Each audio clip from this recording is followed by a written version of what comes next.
Chicago Blitz and the Atlantic Division champion Philadelphia Stars.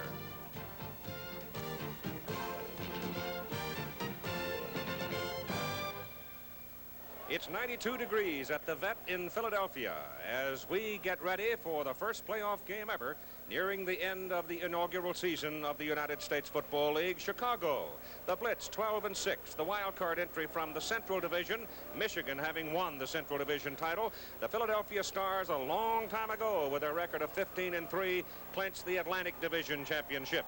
And this ABC Sports exclusive is brought to you by Chevrolet. Chevrolet is USA 1. And USA 1 is taking charge.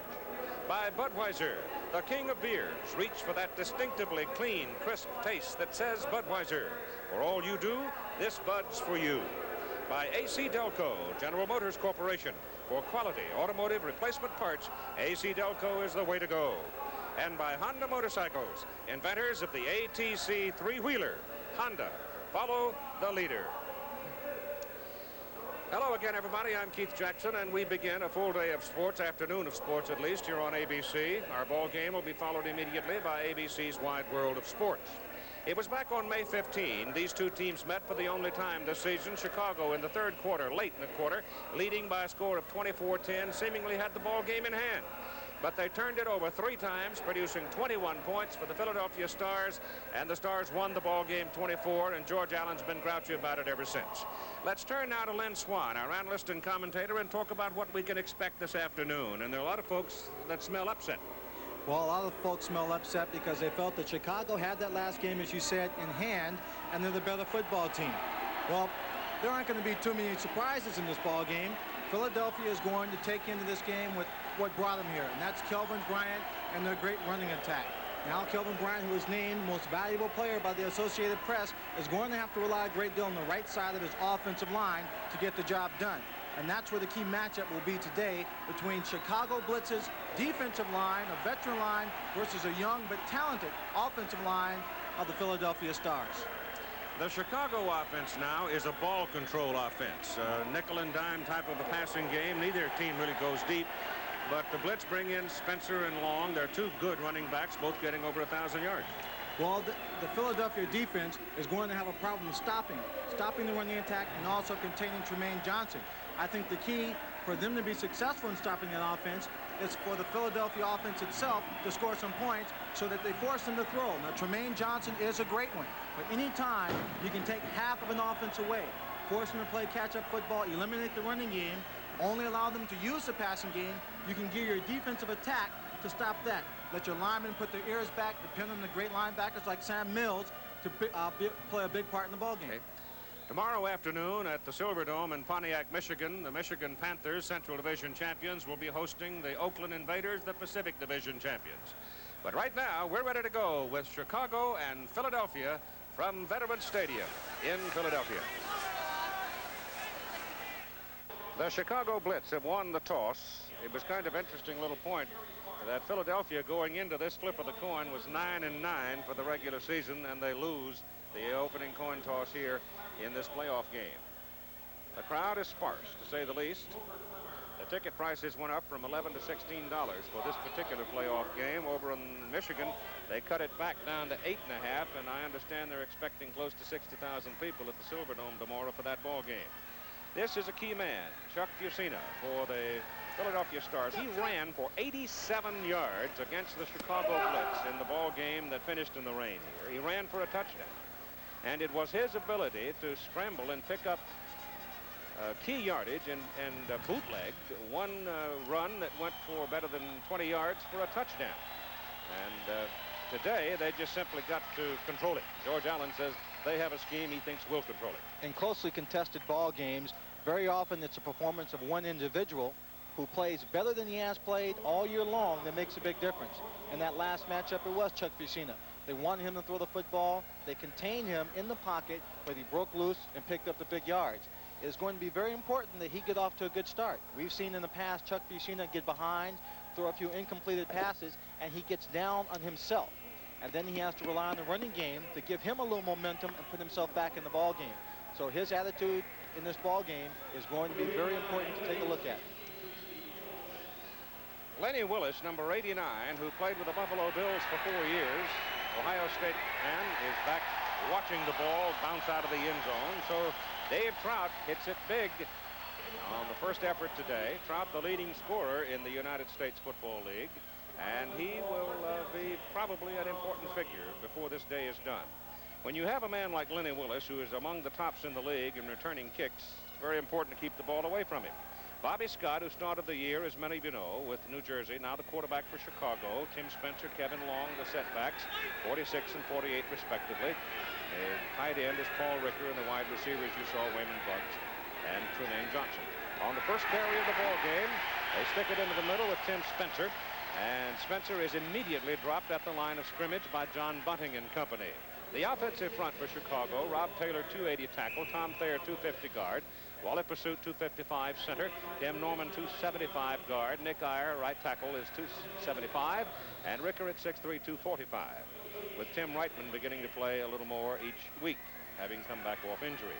You send Johnson now to the top of the picture, and Wayman Buggs comes to the bottom of the picture, and Bobby Scott, 10-year veteran out of Tennessee, back to throw the ball for the first time on 2nd down and 10, has nobody to throw it to, and he eats it back at the 14-yard line. That was big number 94, Dave Opar, that came in on the tackle along with John Brooks. And he was looking downfield for a receiver that had them well covered, and the defense came on top. Fielder, Ofer Case, a 3-down lineman, and they're all 3 good. I think they're fine defensive front with Bunning, Howard, Mills, and Brooks, the linebackers. Jonathan Sutton, Mike Lush, Scott Werner, and Antonio Gibson, the defensive secondary. And now they mark him at the 15, actually, where it is 3rd down and 15 for the Chicago Blitz. And they may play a little more man, Philadelphia may today. Right now they give it to Tim Spencer. Spencer stumbles a bit as he tries to turn it around the corner, runs it out to the 22, and Chicago's first defensive possession is the old tango. They'll punt it. Well, they're going to punt the ball as usual. Chicago's offensive scheme was to run the ball first, try and soften up the middle, and they didn't do it very successfully. Wally Pursuit is a veteran center for the Chicago Blitz. He'll be going against Dave Opar, the nose tackle for Philadelphia, and that'll be a key matchup as they try and soften the middle of the line to get the running game started. Sure-handed Scott Werner to receive the punt from Frank Corral. Corral averaging over 40 yards per punt, had a very good day last Sunday kicking the ball. They need a big one here to root Philadelphia back. The Stars should get pretty good field position for their first offensive possession. A little pressure on Corral, but Frank gets it out of there. It's a fine kick. Scott Werner back up to 32, missed by 1, coming back up the field. That's a good return by Scott Werner. Comes back. Scott Werner did a great job of evading the first tackler or would-be tackler downfield, picking up a couple of blocks. He hasn't fair caught many this year. He's a courageous young man back there, and he's also one of the leaders of that defense. So we should see a lot of action from him this afternoon. Kelvin Bryant had a week off last week. He lines up behind Big Booker Russell, the fullback. Willie Collier is the fast man of that group of receivers, and he is Philadelphia's primary threat to go deep. Matter of fact, he is their only threat to go deep, with Bitsky and Donovan not having quite the speed of a Collier. So here's Chuck Bucina now from the 43 going to work. That's Bitsky in motion, and Bucina pitches it to Kelvin Bryant. Down the corner he goes. Oh, boy. All the way down to the Chicago. Well, 44-yard line. Jim Farnhorst got just enough of him to knock him out of bounds. That was almost 6. Again, it's the offensive line. You see number 75, Eatman, coming out to block on the linebacker. Number 55, Jim Farnhorst. Kelvin Bryant gets to the outside, turns the corner, and picks up the first down before he's knocked out of bounds. First down for Philadelphia on the Chicago 44. Bryant did not make the trip to Washington last week, and Philadelphia's lost down there to the Federals. Rodney Parker and Tom Donovan are now in at the wide receiver positions for the Stars. And Bucina gives it to Bryant again, and the play was slow to develop, and Kelvin could not get back to the line of scrimmage as Chicago's defensive front was able to penetrate. The offensive unit up front for the Philadelphia Stars, you've got Brad Oates at 275 tackle, Rich Garza 260 guard, Bart Oates is 265 the center, brother of Brad. Chuck Comiskey 280 at guard, Herb Eatman 280 at tackle, and Steve Folsom 6'4" and 230 at tight end. Alan Harbin and Kelvin Bryant now line up, and that's a tandem we have not seen. before to get it. It looks like the kind of challenge you put in there when you want to pass, or you have a player that's going to the outside, trying to throw the defensive off. Second down and 12. Bryant has the ball. Sweep right. Good blocking. Gets a heck of a block from Harvin and runs it for about 10 yards before they bring him down. He's going to be short of the first down on second down and 12. He'll be short by about 2 yards, but it is down at the 36 of Chicago. Carl Allen did a good job that time, but it was number 61, Rich Garcia, got to the outside, made a great block. That's the defensive unit up front, four-man front for Chicago. Lorcher and Lathrop IU. It's a veteran bunch, and they're tough. Linebackers are Smith, Von Horst, and Stan White, who's the defensive captain. Secondary is Carl Allen, Don Schwartz, Luther Bradley, who is back from a shoulder injury, and Virgil Livers.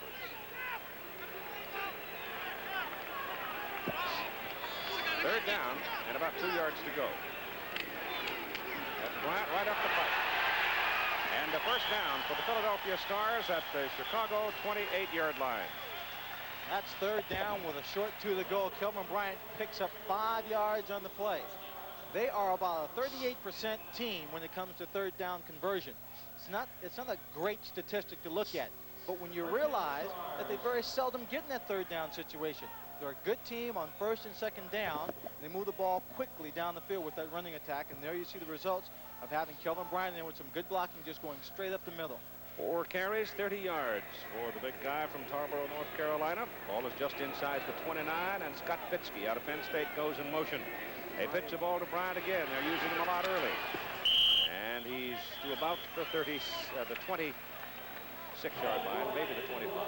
Junior Ayu, a 35-year-old veteran who played with the Montreal Alouettes for 10 years, made the tackle. Bryant now will go to the sidelines and get a breather as Harvin, number 22, out of the University of Cincinnati, comes in to replace him at tailback. Willie Collier is in there, number 86. He's just walking away from the huddle, and he'll come out as the wide man. It is second down and 7. The ball is inside the 26 or short of the 25.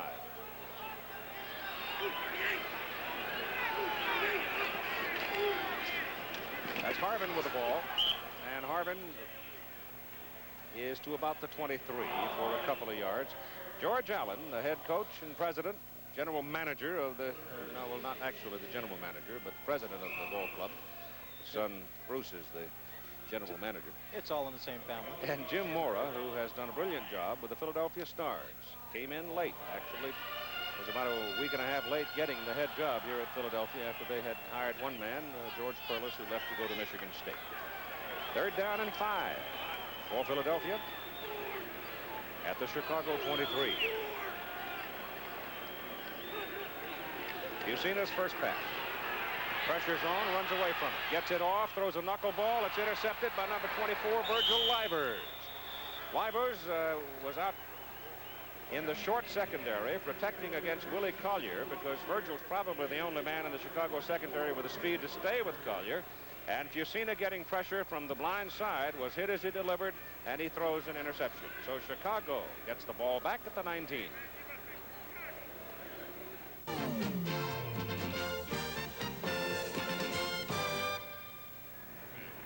Another look at the interception. Collier, the receiver, goes down and gets involved in traffic, but what happens in this particular instance gives you some idea of how they intend to play in the secondary this afternoon. They're going to play rough and tough, but the interception literally caused by the pressure on Chuck Bucina, because Virgil Livers just standing there, and the ball happened to arrive where he was.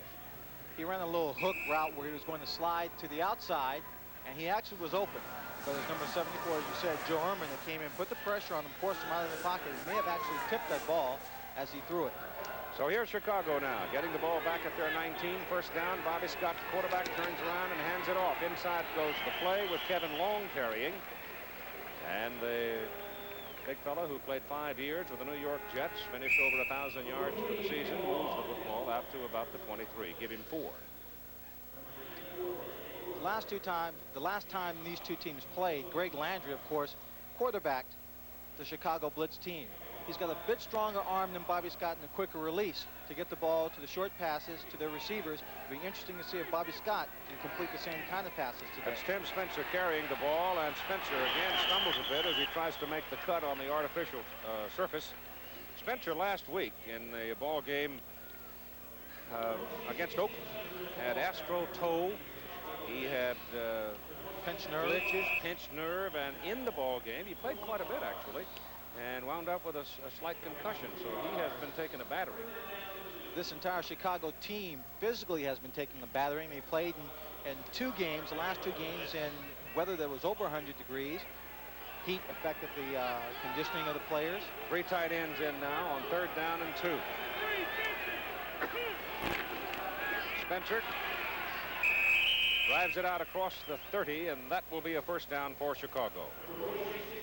They just loaded it up with as much muscle as they could get in tight and wedged it out. So back goes Johnson now and Bugs, the wide people.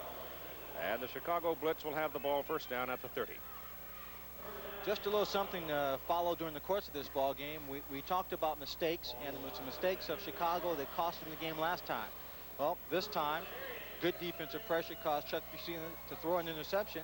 And let's keep a look at Chuck and see if he gets down on himself, because as I said earlier, he does have that tendency. They send Tremaine Johnson in motion. They've got him double wide. He and Bugs are together. Johnson going down the middle, and Bobby Scott runs away from the pressure, cuts it up the sidelines, and a hook slides for about 6 yards. John Brooks, number 53, out of Clemson, brought him down. The secondary of Philadelphia is not going to give him anything deep. They respect the receivers he has, especially Tremaine Johnson. They know Wayman Bugs has the capability of getting downfield, making a tough catch. We've seen him make a couple of great one-handed grabs throughout the season. So they're going to get that defensive linebacking group, the secondary, back and force them to try and throw in between those zones, and hopefully they'll be able to pick it off and keep pressure on it. From the 36, Tim Spencer. And Spencer runs into Glenn Howard, a rookie out of Minnesota, and they get him short of the first down by a couple of yards. In the ball game we did earlier this year, when Michigan came here to play Philadelphia, Michigan looked like they were going to be able to manhandle them, muscle them around, but in the second half, they just sent everybody. I mean, they blitzed as many as 4 people. Probably defensively the best tactical game I've seen all year in coming up with that steam. And it was very successful. 3rd down and a yard. Boatner is in the backfield, and the ball goes to Kevin Long as Boatner, a big guy at 225 pounds, helped open the hole for it. And Chicago has another first down. They can't let Chicago sit on the football like this. No. Mac Boatner has played Sperling throughout the year. He's only had 45 carries per game, 256 yards, and that's a 5.7 average per carry. And we saw him last week come to the ball game and make some very big runs. Last week he carried the ball 9 times for 62 yards and a 6.9 average. You can see on the clock the time in the first quarter going very swiftly. What with the running game we have in here. First down Chicago, 44. And Bobby Scott back to throw, looks for Bugs. Bugs is wrapped up, has to go back over the middle. And the pass is good to Paul Ricker, the tight end. And that will be another Chicago first down. So he looked for Bugs. Johnson was covered down the other way, and Bobby had the time to take it down the middle. You give him that much time, he'll pick you. Sure. What he's going to see is number 23, Antonio Gibson. Well, you don't see him there. He was on the outside doing a great job. And Paul Ricker wisely just hooked it up in the open seam of the zone, and Bobby Scott found him. Paul Ricker, who was cut from the team before the season began, then with the injuries to Tim Reitman, was picked up and has come on to play very well for them. First down blitz, Philadelphia 44-yard line. Good possession this time for the Blitz. They started back on the 19. First down pass by Scott. Throws it as far as he can for Tremaine Johnson, and it is short. He had a touchdown if he could have gotten it there, but you're going to be seeing 2 quarterbacks today. Neither of them are going to be very effective beyond 25 yards. Now that time, Mike Lush, number 27, and Jonathan Sutton both did a very good job of covering him. There's a flag down on the play. But excellent job. Number 26, Jonathan Sutton, forces him inside. He wants to go inside. Fakes a little short when he's going deep. But Mike Lush is back, leads the team in interception. Personal foul, roughing the passer.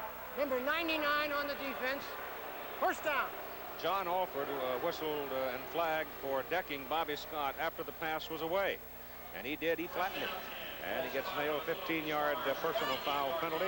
Ball moves down to the Philadelphia 28-yard line. It's a silly foul. You cannot jump on that quarterback after he's released the ball. And the ball off to Tim Spencer, and Chicago staying relatively conservative. Takes it over the middle for about 4 yards. Keith, there's always a lot of tension before any big ball game.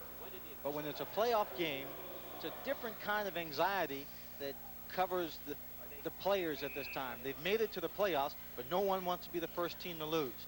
No one wants to be bounced out. It's a Chicago team that everyone predicted would be in the playoffs and expected to win the championship. It's a Philadelphia team that has the best record going into it. Both of them expect to win and feel that extra pressure. Scott Werner now, the strong safety, comes up and in a support position picks on Tremaine Johnson. Now plays the short zone, and that leaves the tight end Ricker open on the left side. And Scott sees him, drills him down to the Philadelphia 16, maybe the 15-yard line. So this is a very impressive possession by Chicago. Well, it's a 5-cent pass in the nickel and dime offense, just eating their way slowly down the field. He wants to go deep. Everyone's covered, so he just throws a safe pass out to Ricker, who picks up about 5 yards on the play. We've got 3 minutes and 15 seconds to play in the first quarter. Philadelphia's seen the ball one time.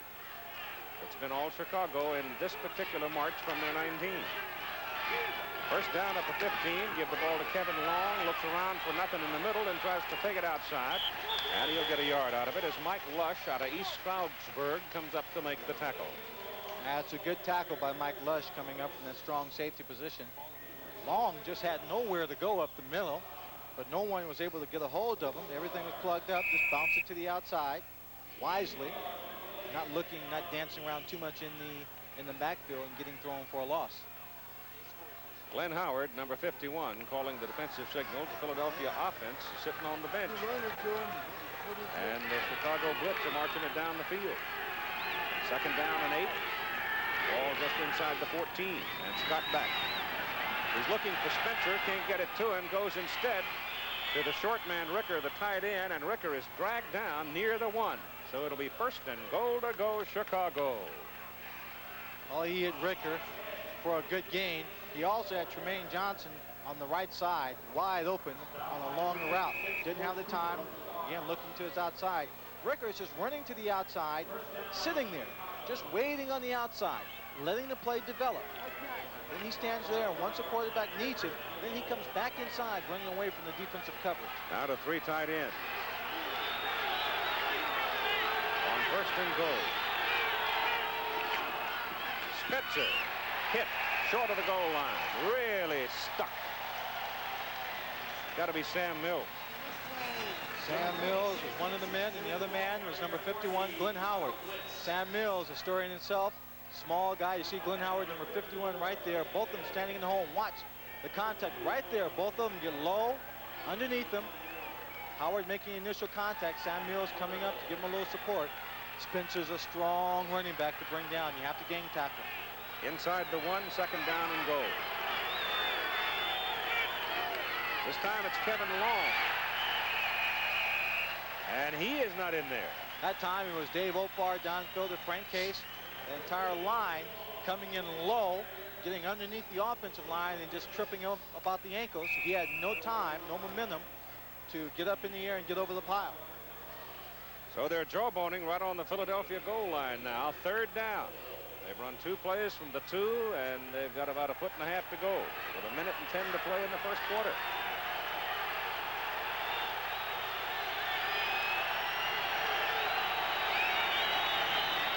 Scott gives it to Kevin Long. Touchdown. He got far enough.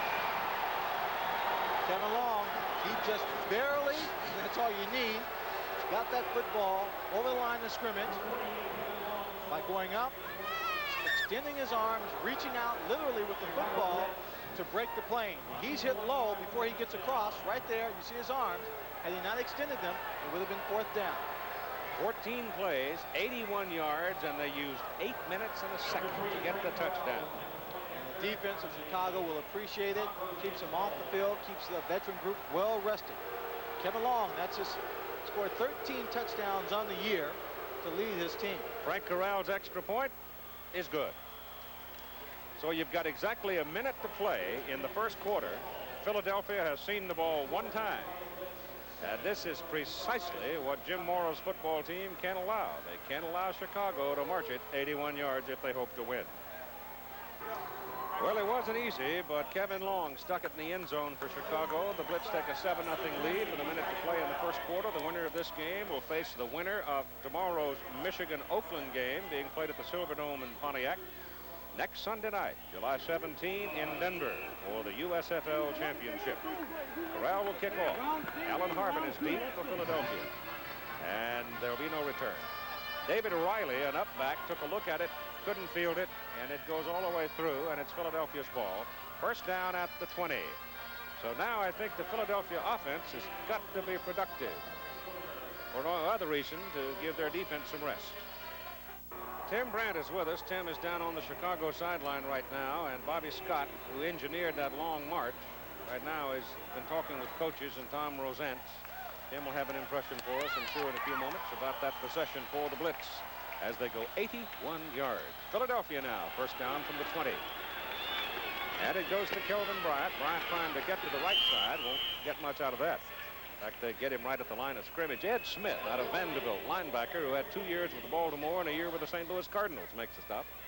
Carl Lurch, number 71 from USC, played with George Allen in Washington. Defensive end, came slashing upfield that time. What he wants to do, or the ends in this team want to do, is get upfield into the backfield as quickly as possible and turn Kelvin Bryant and all the running plays back inside to where the defense can give them some help. So you'll see him in that backfield quite a bit this afternoon. Fonhorst comes out now, and a nickel defense goes in for Chicago as the Blitz expect pass on second down and 10. They don't get the pass, though, as the handoff goes inside, and there's nothing there. So right now, the Chicago defensive front is controlling pretty much that line of scrimmage, as time's just about gone in the first quarter of play. It is all over. So it was a very quick first quarter. Actually, on the clock took only 23 minutes, and after one period of play, it's Chicago 7 and Philadelphia nothing in the opening of the divisional playoffs in the United States Football League. As we begin the second quarter of play at the vet in Philadelphia, the Stars have the ball, trailing 7-0 to Chicago. Third down 9, just short of the 21. 3 wide receivers in. David Riley lines up in the backfield with Kelvin Bryant.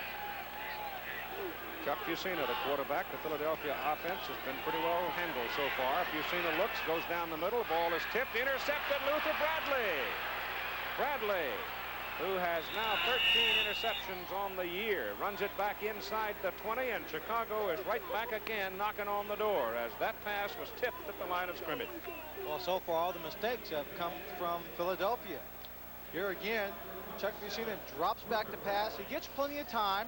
The pocket is formed well in front of him. A little action at his feet. Throws the ball. It's just thrown too low. It's tipped up.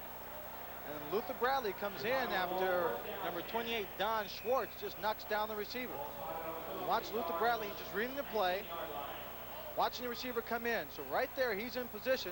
When the ball's tipped up in the air, he's in the right place. It's a fine job of getting the ball upfield, and it's Chicago again in scoring territory. 19-yard line of Philadelphia. Ball goes to Kevin Long on a sweep left. Chicago loves to run the football to the left side. Generally speaking, you expect football teams to be right-handed, but Chicago with George Allen has developed a running attack that is very good to the left. Well, usually on the defense, your stronger people have a tendency to be on their right side because that's where the stronger people are offensively. Allen likes to exploit that, sending his people to the left. And the football goes inside the 7, where it's first down and goal for Chicago. The goal line defense is now in for Philadelphia. They keep the wide receivers in there, hand that ball off inside, and Kevin Long runs it inside the 5 down to about the 3. Second down and goal. George Allen will keep the ball on the ground as much as he can. Just really trying to out-physical that defensive line to Philadelphia and just bury them along the line of scrimmage, and then going up top for the big play. He got a lot of yardage on that carry, the first down play. It's now second down and goal at the 3. And so Allen sends in 3 tight end alignment now, bringing out his wide people. So he's got the Ricker, Cozen, and Reitman in there. And the running backs are Spencer and Long. And it's Bobby Scott rolling out, going to the corner, touchdown. You could see it coming all the way. He had so much room to the outside with a lead blocker. Why take a chance and put the ball in the air when you're on the run? Just run it in yourself, and he did that just fine. Completely catching the defense of Philadelphia off. They're slanting right there at the right direction. Receivers are covered. Right there, he's out in front. He's got a good 5-yard lead. and he's got a blocker out in front of him. Number 68, just pulling down the side. Number 94, Dave Opar, has no chance of catching him at that stage. Corral is in for the extra point try out of Roseanne's hold. Kick is good. So now with 13 minutes and 21 seconds to play in the first half, Chicago goes out on top by a score of 14-0, and Philadelphia's mountain is getting pretty high.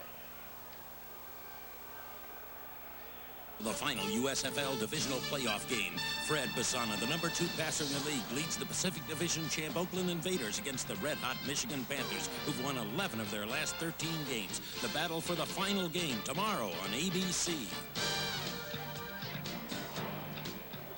Well, the Philadelphia Stars need to shake themselves a little bit now. The Chicago Blitz are just controlling the football all the time in this game so far. You see, they didn't take very long to get that one in, but the last time they scored, they went 81 yards in 8 minutes.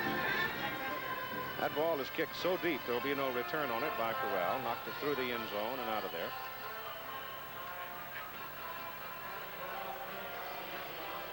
Alan Harvin wanting desperately to return that ball, but getting no chance. And right now, Philadelphia has to stay away from mistakes. A 14-0 ball game. Chicago leading with 13:15 to play as Philadelphia comes out first down on their 20. Chuck Fusina, who was intercepted only 10 times in the regular season, has been picked off twice today, and both times under pressure. And he's back to throw. Trying to set up a screen. Gets the screen working with Kelvin Bryant. Gets him out there one-on-one, and he is tough. He moves the ball up near the 28, and it'll be second down and 2. Here is Tim Brandt now with Bobby Scott. Thanks, Keith. We've been talking about the Philadelphia defenses. They have shown you a few things that you haven't seen before, Bobby. What are they? Well, we've seen them before, but they're giving us a little bit more of them in a double zone look, rolling on both wide receivers. Now, they look like they're playing a little bit soft, a little bit loose because of Tremaine. Can you go underneath the linebackers? Well, that's what we're thinking about doing right now is, coming underneath a little more, trying to open Tremaine up. Okay, Keith? Thank you, Timmy. And the penalty moves the football out to the 43. Penalty was roughing the passer, and Chuck Fusina took a little shot trying to set up that screen. It's a little dangerous when you got a pass rush that is so intense from the Chicago Blitz. When you set up that screen, you're bound to take a couple of shots. From the 43 now, as Philadelphia gets field position. And give it to Alan Harvin. Harvin's got some daylight. Goes for the marker, and he's got it. And another penalty flag is down. It is early in the ball game where you normally will get your intimidation moves, and we've had a couple of those on both quarterbacks. And this time the penalty is going to go against Philadelphia. Looks like a holding call. That's what they signal for, and these two teams had a very angrily fought game the last time. Antonio Gibson was ejected from the game last time, kind of an unfair ejection. Offense, number 44. Oh, Second Kelvin down. Bryant, First hand down. in the cookie jar. The referee is Bill Parkinson, umpire Jerry Hart, Jack Pitkus, the head linesman, Larry Hill, the line judge, Grover Clemmer, the back judge, field judge is Wes Ward, and Ted Humphreys, the alternate. So that backs him up into inside the 40 to the 37. And it's first down at about 17. Bryant looking for some daylight, finds it. He's as good as anybody at reading a hole and exploiting it. He gets the football out near the 47. Picked up about 10 yards. And again, we've got a little scuffling going on as the play comes to an end. Well, no sooner than you talk about it, but the center, Pardotes, is getting into a little scuffle. There he's got good blocking to the outside. He strings that defense along. He just cuts it inside, picks up a few more yards. Kelvin Bryant can stop so quickly and then just cut either direction and then pick up speed as quick as I've seen any back. A truly gifted and instinctive runner. Kelvin's out right now for a rest. Alan Harvin is in. They don't lose much either with Harvin, big 200-pounder. Second down and about 6 for the first down. And Fusina's pass is picked off by Eddie Brown.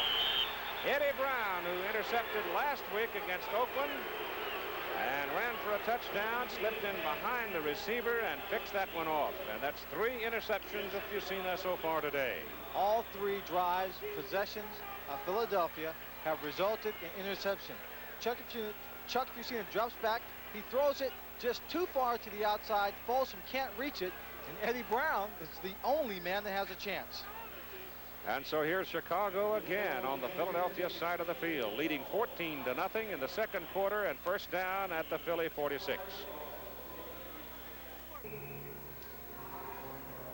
The Philadelphia defense now has the old grindstone in front of it.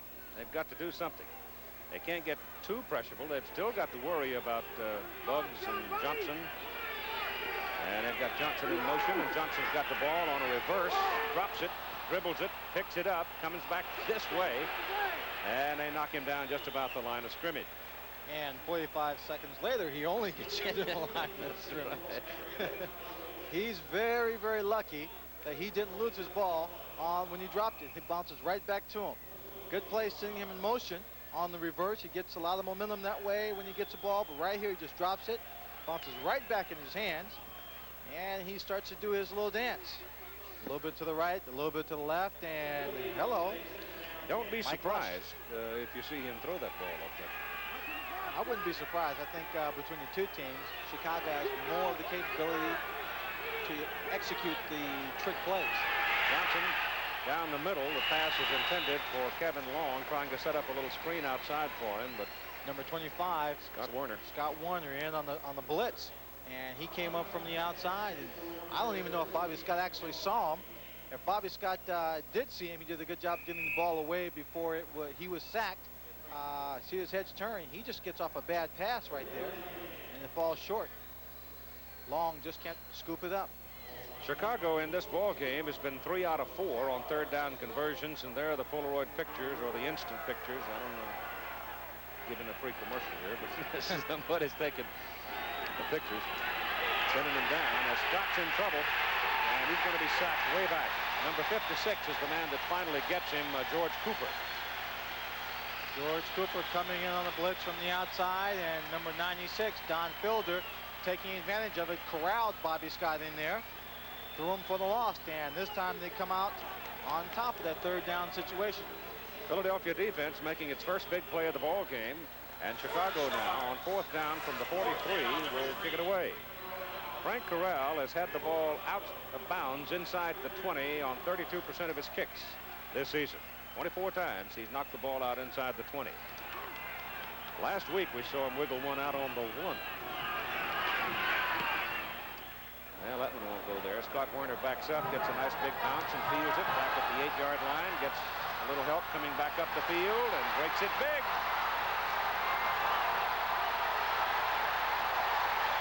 Scott Warner, the Georgia safety. That's the kind of a moment that can stir a team up. Well, the first punt he had a chance to get in the first period, he did a fine job of returning it, setting up good field position. This time, it's a low kick, takes a high bounce, and actually out-kicks the coverage. Now he gets a good block right there by McCants, picks his way downfield. It's a 49-yard punt return for Scott Warner, 38-yard return for Scott Warner off a 49-yard punt. And so here Philadelphia gets the ball back in good field position at their own 46, but Chicago leads at 14-0. Well, let's see if the heroics of Scott Warner now on the defense can jack up the Philadelphia offense from their own 46. Chuck Fusina with Alan Harvin at tailback behind Booker Russell. And Fusina, who's been intercepted 3 times, goes to the air with it, and a good catch. Willie Collier. Catch by Willie Collier. Number 86 out of the University of Pittsburgh. He's tackled a hit. It's made by Virgil Livers, number 24. See if I can get my mouth working correct here. Collier goes up in the air, makes a great catch here. Concentration, holding on to the ball. And right there, Livers just hits him a little low, tosses him back, and he lands squarely on his back, but I think he's in shape, and he should come away from that one okay. He'll be a little bruised on tomorrow. First down from the 41, penalty flag, and I don't think Fusina came away from the snap cleanly that time. Is that number 64, John Lee? John Lee, he was number 69. Hasn't had much luck. Got hurt twice, so he changed shirts. Illegal procedure against the center on the offense. 5 yards. Bart Oates. He did not get away from the snap cleanly, and it's going to cost him 5 yards. Irv Eatman now remonstrating one of the Chicago ball players. In the game they played here back on May 15, Chicago devoted a lot of attention to Irv Eatman and got him all upset, and they're trying to do it again, and it looks like they're succeeding. Well, that's number 71, Carl Lorch, a defensive end. He's a solid veteran journeyman ball player going against a truly talented offensive tackle in Eatman, but he's got that experience. Although head slapping is illegal, Carl Lorch head slapped him throughout the entire ball game the first time. First down and 15 for Philadelphia from the 46. Scott Fitzke turns and goes, nope, don't keep on coming this way. And they give the ball off to Harvin. And Alan Harvin gets a little bit of help and turns it inside the 40 to about the 38. Here's Tim Brandt now, and the man who made the big play for Philly, Scott Werner. And Keith, he has ignited this ball club. You can see they're starting to play extremely well now. Your return did it. How do you feel? Well, right now, being 14 points behind, I feel like we really got to go out there and work hard. They've been getting the turnovers. We've got to turn it around and start getting some of our own. I hope our offense can come on down the field and put 7 points on the board. Scotty, did you expect them to go underneath to the tight end as much? Well, no. I imagine they figured we'd be out on Tremaine pretty heavily, and they figured the tight end would be open, and so far it's worked for them. Okay, Keith. Kelvin Bryant wiggling, darting, squirming, finally thrown down about the 33. He'll be short of the first down by a couple of yards as Jim Fonhorst, a rookie out of Minnesota, made the hit, along with Carl Allen out of Southern Mississippi. Allen had 6 years with the St. Louis Cardinals. Bryant now 9 carries and 46 yards in the ball game. 14-0 ball game with Chicago leading, and 8 minutes and 40 seconds to go in the first half. They always want to remain within striking distance of the Chicago Blitz. Chicago has had its problems in the second half maintaining leads. Jeff Rodenberger, number 34, comes in at the wingback position. Give it to Bryant. Bryant going for the first down. He may have it. Then on the other end, he may not. It's going to be very close. It depends on if they mark the ball where his body was or where he was leaning, trying to place the football. It's a yard short.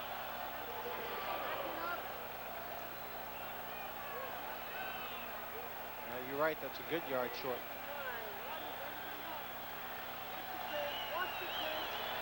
The down markers are at about the 31-yard line. The ball appears to be squarely on the 32. They want a measurement. They want to know exactly how far they have to move it.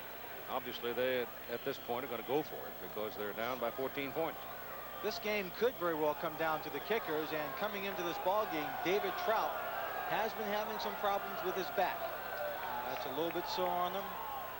They don't know how well he will be able to kick, and if he cannot kick well enough, then their punter, Sean Landetta, will come in. He looked all right on that kickoff. He knocked it out of the county. Yeah, but that doesn't say anything about accuracy. Yeah, that's true. But Philadelphia is going to go for it here at 4th down.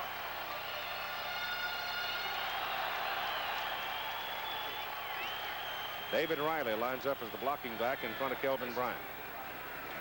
Oh, Lucina. He didn't have that ball clean. He just lunges ahead, and I think he's got his first down. Yes, he did. I don't know. Maybe it was intended that he sneak it over the left side, running behind Garza. But it didn't look like he came off the snap clean with it. They've got a man in motion here. That's Riley. He takes the ball. You're right. It just pops up. And right now, I think he just decides to take the ball himself. I'm in agreement with you, Keith. I don't think he was really supposed to carry it. But he did the wise thing, trying to reach back and hand the ball off at that stage, would have probably resulted in a turnover, or at least not getting the first down. From the 30 now, Philadelphia keeps it. First down, and timeout is called. When we started the game today, it was 92 degrees, which means it's going to be well over 100 degrees down on the rug. 7 minutes and 31 seconds to play in the football game. Philadelphia still having trouble getting on track. 14-0 lead, Chicago. Philadelphia with the ball, making their first threat of the afternoon. They're down on the Chicago 30 for the first down. Following our football game today, ABC's Wide World of Sports will have the Firecracker 400 out of the Daytona International Speedway. And Steve Scott, Eamon Coughlin, John Walker will be running in the Invitational International Mile on that Bislett track in Oslo, Norway. That is about as fast a track, I guess, as there is in the world. So many records have been set at Bislett. That's coming up on ABC's Wide World of Sports after the ball game. It'll be 5 o'clock out on the West Coast. First down, Philadelphia. Scott Fitzke is wide to the bottom of the picture. Flanked out of it. Yusina hands it inside. Or there's not much there. It looks like Chicago has a copy of Philadelphia's playbook. Oh, they're right there on top of everything. David Riley, number 35 out of West Virginia, trying to get some yardage, and he was stopped right at the line of scrimmage, and only his size and leg strength allowed him to pick up 2 yards on the play. Alan Harvin comes in now, replacing Riley, so you'll have Bryant and Harvin in the same backfield. Both rather good pass receivers. Willie Collier to the top, Scott Fitzke to the bottom. Fitzke has not seen the ball yet today.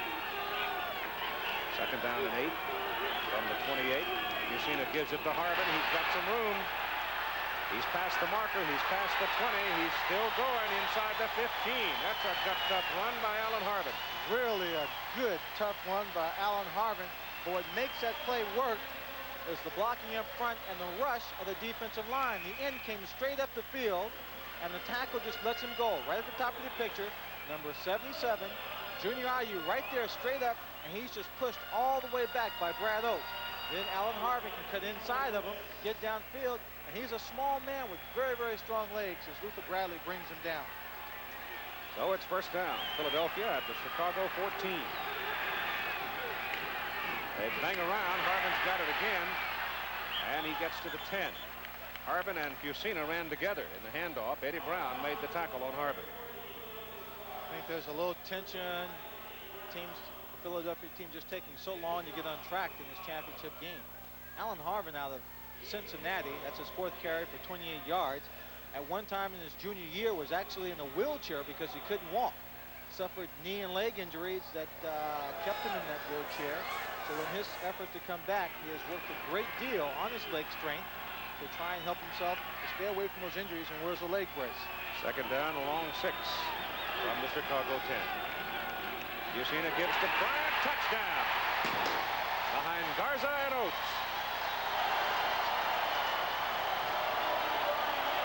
That's the Philadelphia offense that has racked up 15 wins in its first season. Running of Kelvin Bryant, 10-yard run that time, just a real quick opener. He cheats up to the line of scrimmage, gets good blocking by Bart Oates, number 50. Garza was pulling to draw everyone off.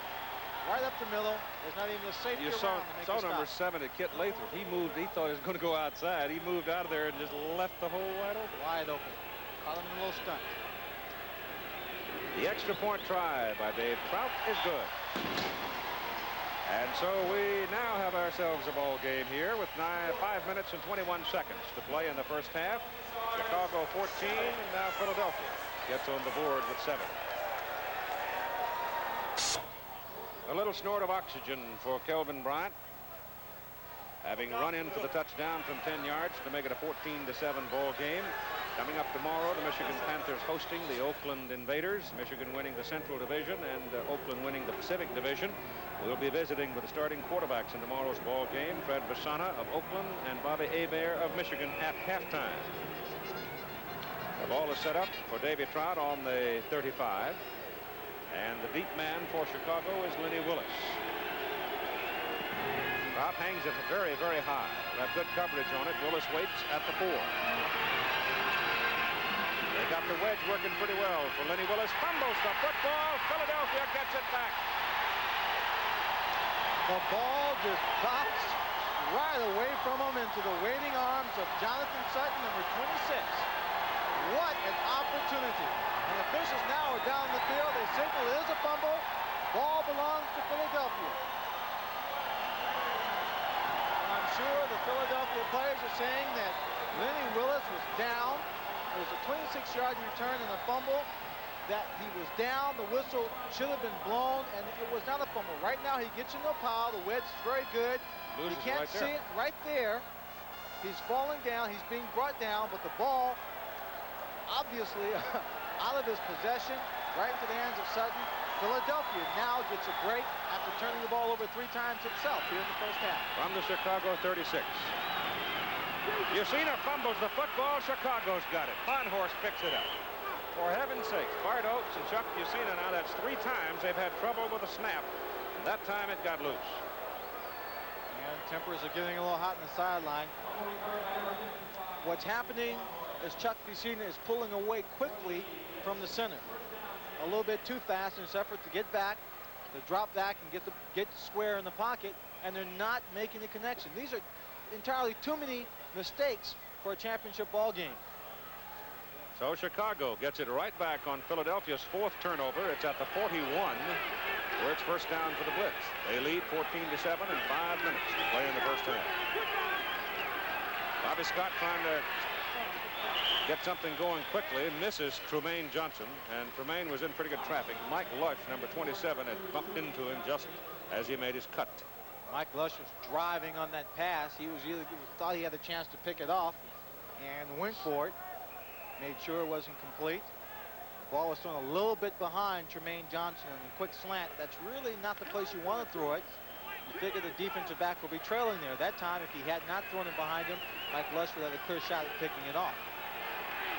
Second down and 10 from the 41.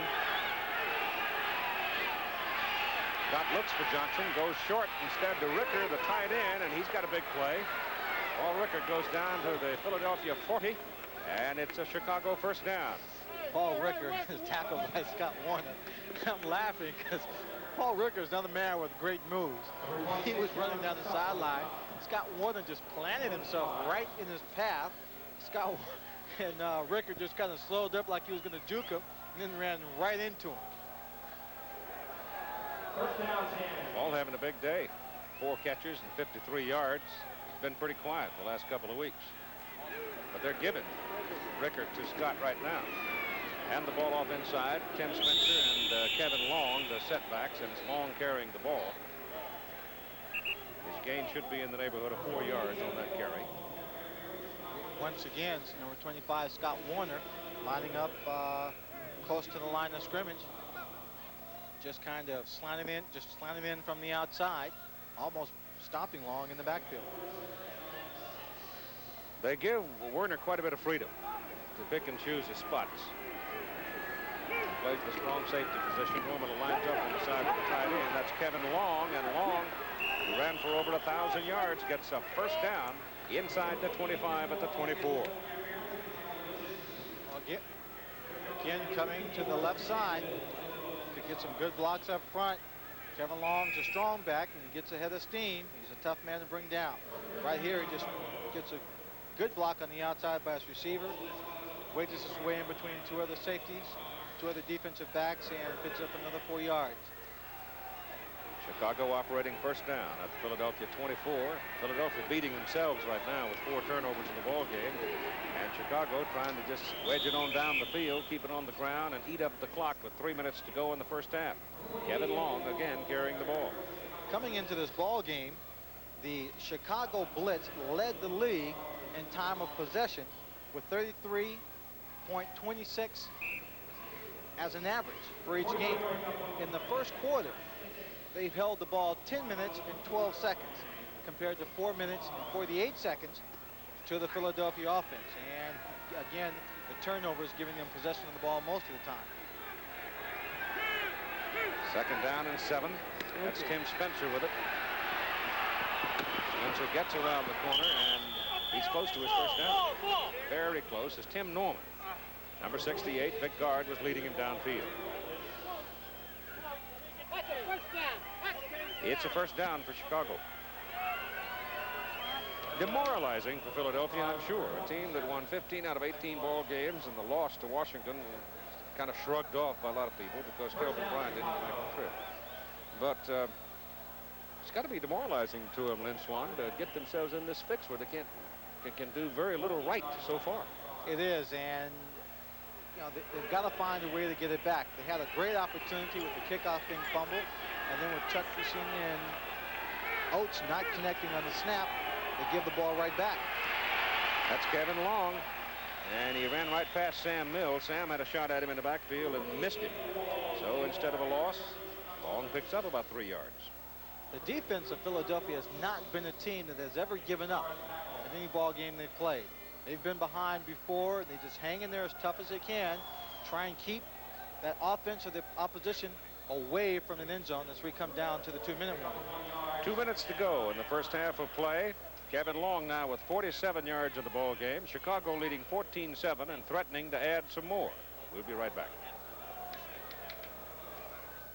Hey, I'm Tremaine Johnson, wide receiver for the Chicago Blitz. When I catch a touchdown pass, it doesn't happen by accident. It happened because we have a game plan.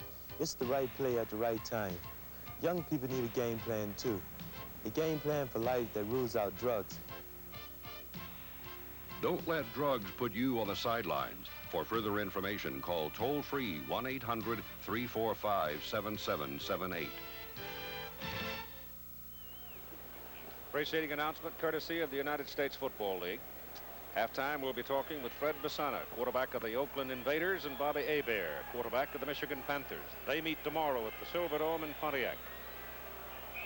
The Central Division champions and the Pacific Division champions. Rated number 1 and 2 in this league.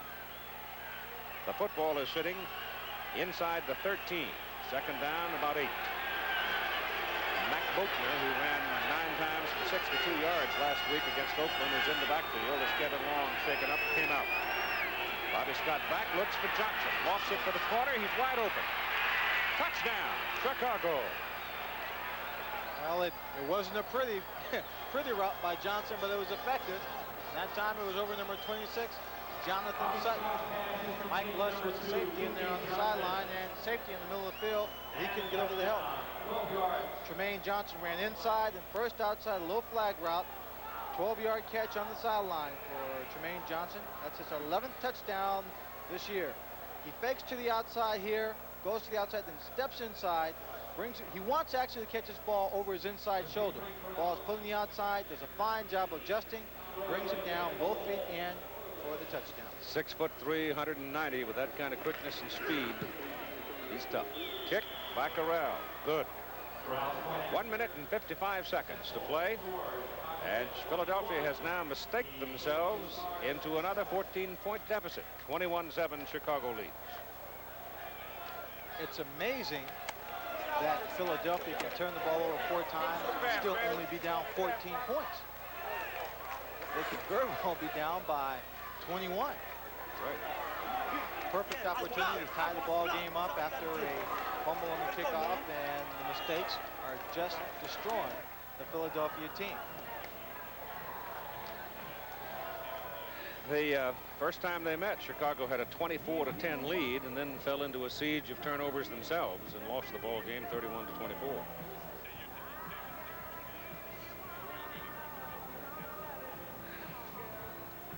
Very often a team gets a big lead like that and they kind of relax in the second half. I was talking with Greg Landry about that fact just before the game started. He says, well, when the game is close in the second half, we haven't lost that many.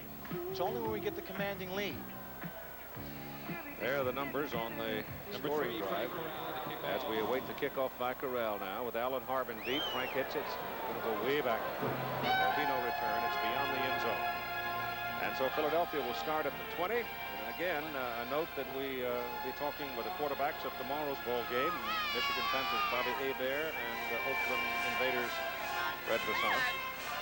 They're sitting in our seats where we're going to work tomorrow. Both those guys looking closely, I'm sure, at the defenses of both teams here, anticipating hopefully they'll win, each one of them wanting to win their ball game, trying to figure out just what they'd like to do against either Chicago or Philadelphia. Not too prominent on their minds. They don't want to get too far ahead.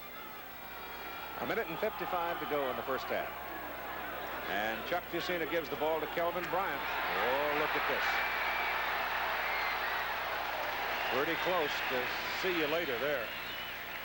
They have moved the ball well in all their possessions. Well, they've outrushed Chicago, believe it or not. But it's the mistakes.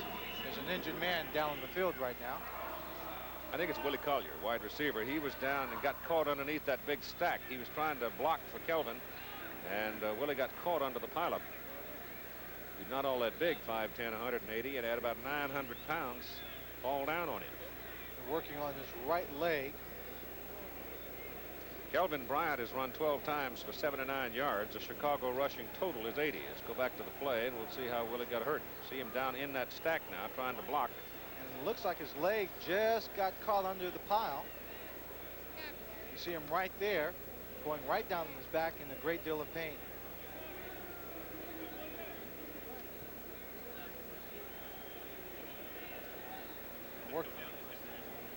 Let's spend a moment now with Tim Brandt and Tremaine Johnson. Keith, we talked about the defenses earlier, how they were playing a lot of zone, but they were also playing man in and out. It looked like that's what you had on that time. It looked like a blitz. Yes, on that particular play, the free safety came up in a blitz, and Scott read the coverage and had a man-to-man coverage on me. And so we came up with a corner pattern and came up with 6 points. Now, we talked with Bobby Scott earlier. He was saying that they were playing a little bit loose, a little bit soft, trying to take away the deep routes from you, and that's why he was going under the Ricker. Can you feel him tightening up now?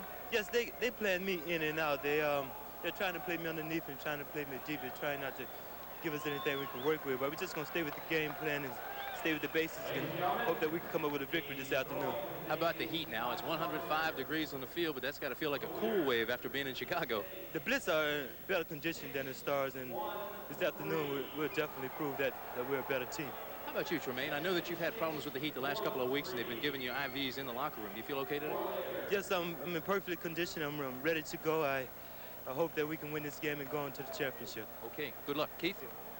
Young man out of Grambling, well trained by one of the great coaches of my lifetime, certainly, and perhaps of all time, Eddie Robinson. I think down in Grambling, Eddie Robinson goes to sleep at night. He dreams of what a perfect football player should be. And he's got a little good fairy somewhere that makes those dreams come true, because he's had some great ones come out of there. It's called character and hard work. 41-yard line for Philadelphia, first down. Alan Harvey. That time, John Lee gets a hold of him as he tried to turn the corner. He still picked up 3 yards. Just kept going, just kept driving. Said, I'm not going to be stopped here. I'm going to pick up a few more yards. They're trying to get something going on this offensive team. Score another touchdown here to pull it to within 7. They got a minute and a half to do it. Their man short, Chicago is. Ed Smith finally gets out there in time to give him the 11th man. Little short pass over the middle to Harvin. And he jukes around trying to get away from the linebackers, and he is close to his first down. He's picked up the first down. The clocks will stop as they move the chains up. They're going to measure, I think. Kind of interesting, Lynn Swan, that all 6 of Fusina's passes that he's thrown in this ball game so far have not touched the ground. He has yet to have a ball on the ground, but that doesn't mean a whole lot because 3 of them have been intercepted. The fellas in that other colored shirt caught it. Well, he's 100% on the day, but half of those passes have been to the wrong team. And it is a first down for the Philadelphia Stars.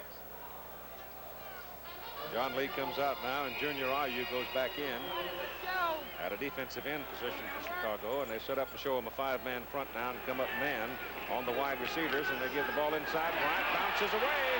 He's got room to the outside. Some blocking up front. Steps out of bounds inside the right at the 30-yard line. So it's another Philadelphia first down. Kelvin Bryant. Oh, he is so dangerous. He had number 83, Rodney Parker, blocking from the outside.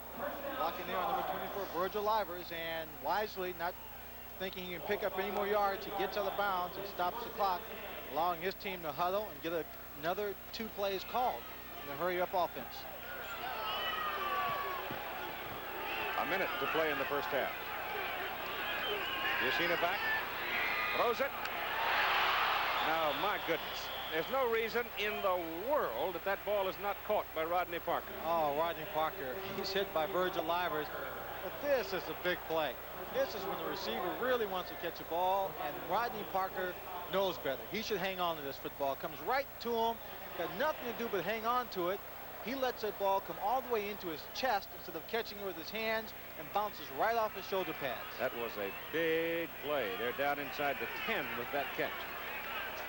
56 seconds on the clock. Virgil Livers' hoofbeats are not that loud.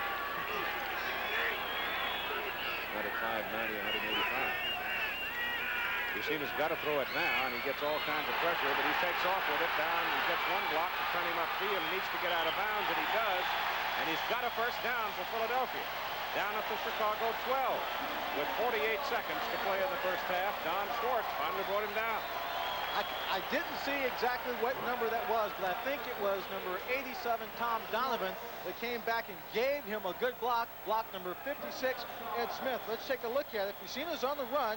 Smith is chasing him. Has a shot right there. Fusina picks up a block. It was Donovan.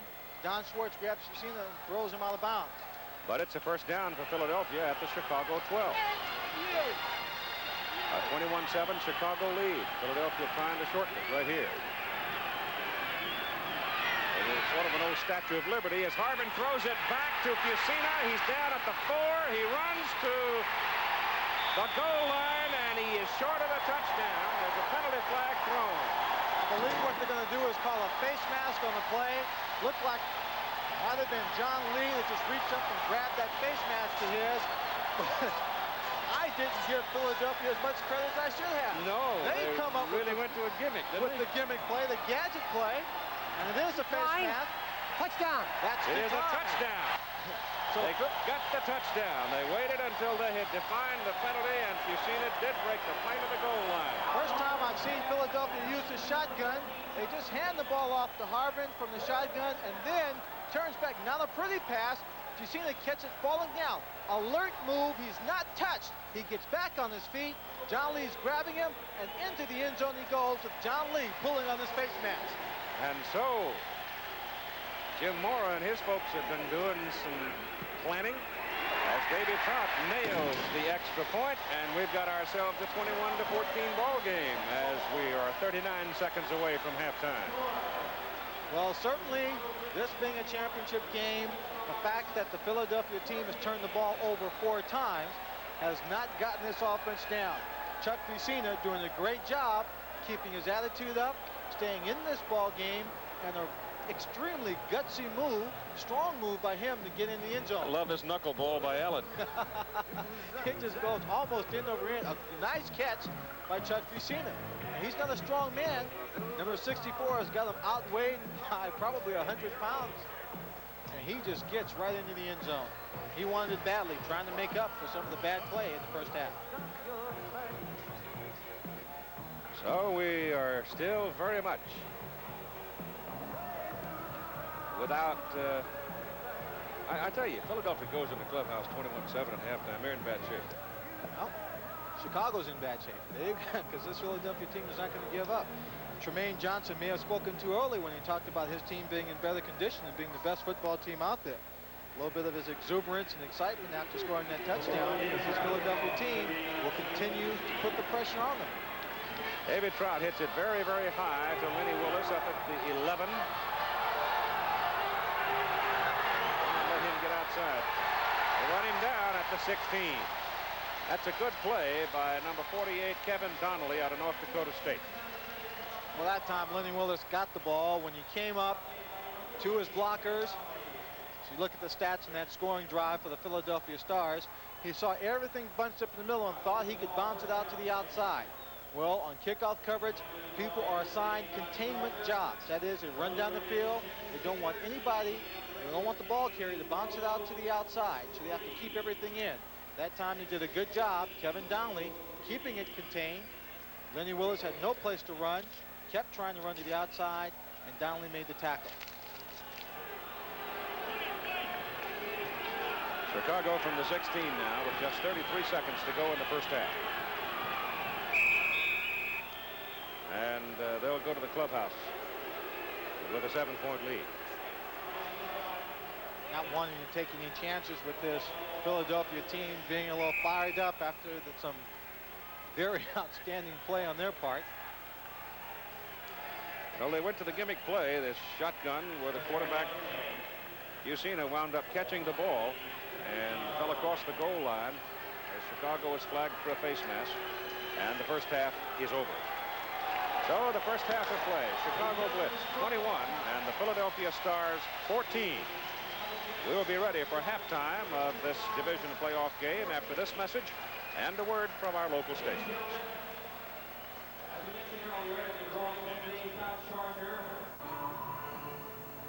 We're at halftime with our score Chicago 21, Philadelphia 14, matching the Philadelphia Stars, champions of the Atlantic Division, against the Chicago Blitz out of the Central Division. They made it into the playoffs as a wild card entry. And tomorrow, the Central Division champion Michigan Panthers will be taking on the Pacific Division champion Oakland Invaders out of the Silverdome in Pontiac. And that's the subject of our USFL report this week, a halftime feature brought to you by MAI Basic 4 Computers. We are the solution. And let's spend a moment now with Fred Basana, who is one of the most efficient quarterbacks in the United States Football League, led the league in completions with 345. He was a fellow who had gone into private business after being frustrated by some failure. He never really got the chance to excel at college because Fred was back of people like Batkowski and Joe Roth and the good California days out there, but he had bloomed in the United States Football League. And Fred, let's talk about tomorrow's game against the Michigan Panthers. That's a big, rough, tough, muscle football team, and they really specialize in chasing quarterbacks. I would presume you've been talking with the big guys in front of you about protecting your health. Well, I've been taking them out to dinner all week, Keith, and you know, we have to contend with the likes of John Corker, an outside linebacker who led our league in sacks, and you know, with Dave Tipton at nose guard, I'll tell you, they present some real problems for us. You played a ball game last Sunday that I guess a fair word is without luster. It was a ball game you didn't have to win. It was a game where I guess everybody was more concerned that nobody get hurt. Do you attach any psychological situation to the loss last Sunday? Well, not really. You know, we didn't have to win to get in the playoffs, but I'll tell you, we were embarrassed by our effort, and you know, it was certainly a non-emotional one, and you know, we'd like to prove to the nation this week that really wasn't the real Oakland Invaders out there playing in Chicago last Sunday. You will have the injured back, Arthur Whittington in particular? Yeah, Artie's you know, not at 100% yet, but hopefully we're going to get some mileage out of him. Lewis Jackson's going to go probably most of the time, but you know, hopefully Artie can come in for some special plays. Is your plan to to dance with what brung you? Yeah, pretty much. You know, we expect a pretty much high-scoring affair, and I think from an offensive standpoint, we have to keep this guy next to me and his group off the field if we're going to be successful, because I'll tell you, they're going to score some points. Let me ask you about Wyatt Henderson. I sort of had the feeling last week that he may not have been 100% either. He looked a little gentle going over the middle on a couple of plays. Yeah, he's had some injury problems the last couple of weeks, but he's healthy and ready to go, and you know, we're looking for a big effort from Wyatt. He had a nice game when we were here 15 weeks ago, and hopefully we're going to get some mileage out of him tomorrow. Fred, good luck to you. You've had a great season. I'm glad that you finally got a chance to show us what kind of football player you are. Well, thanks a bunch, Keith. I really appreciate it. Fred Basana, quarterback of the Oakland Invaders. Now let's turn to Lynn Swan and the young man from Cajun country that leads the Michigan Panthers, Bobby Hebert. Bobby Hebert, a young, talented quarterback. Bobby, when Michigan first started the season, quite a few losses. The team wasn't doing well. Went out, got some offensive linemen. How much has that team changed as a result of what they've been able to add to it?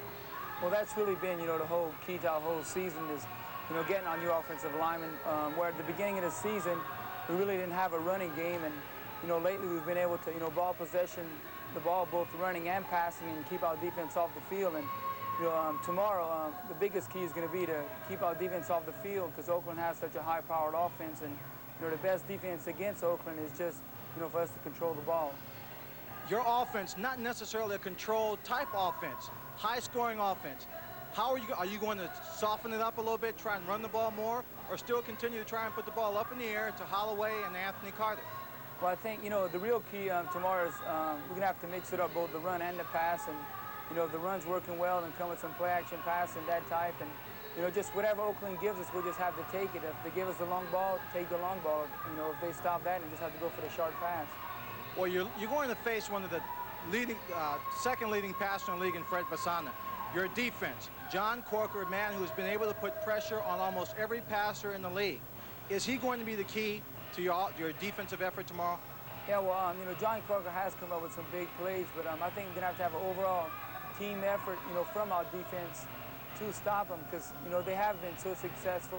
You know, they show Oakland with both running and passing the football, and, we just got to put pressure on Fred, and I know, you know, he's not glad to hear that, but that's going to be one of the big keys. You know, we have to put pressure on him and, you know, shut down their running game. And, you know, really one of the first, you know, big mistakes we made the first time we played him, we let him get the big plays. And, you know, if we can shut that out, you know, I think we'll be in good shape.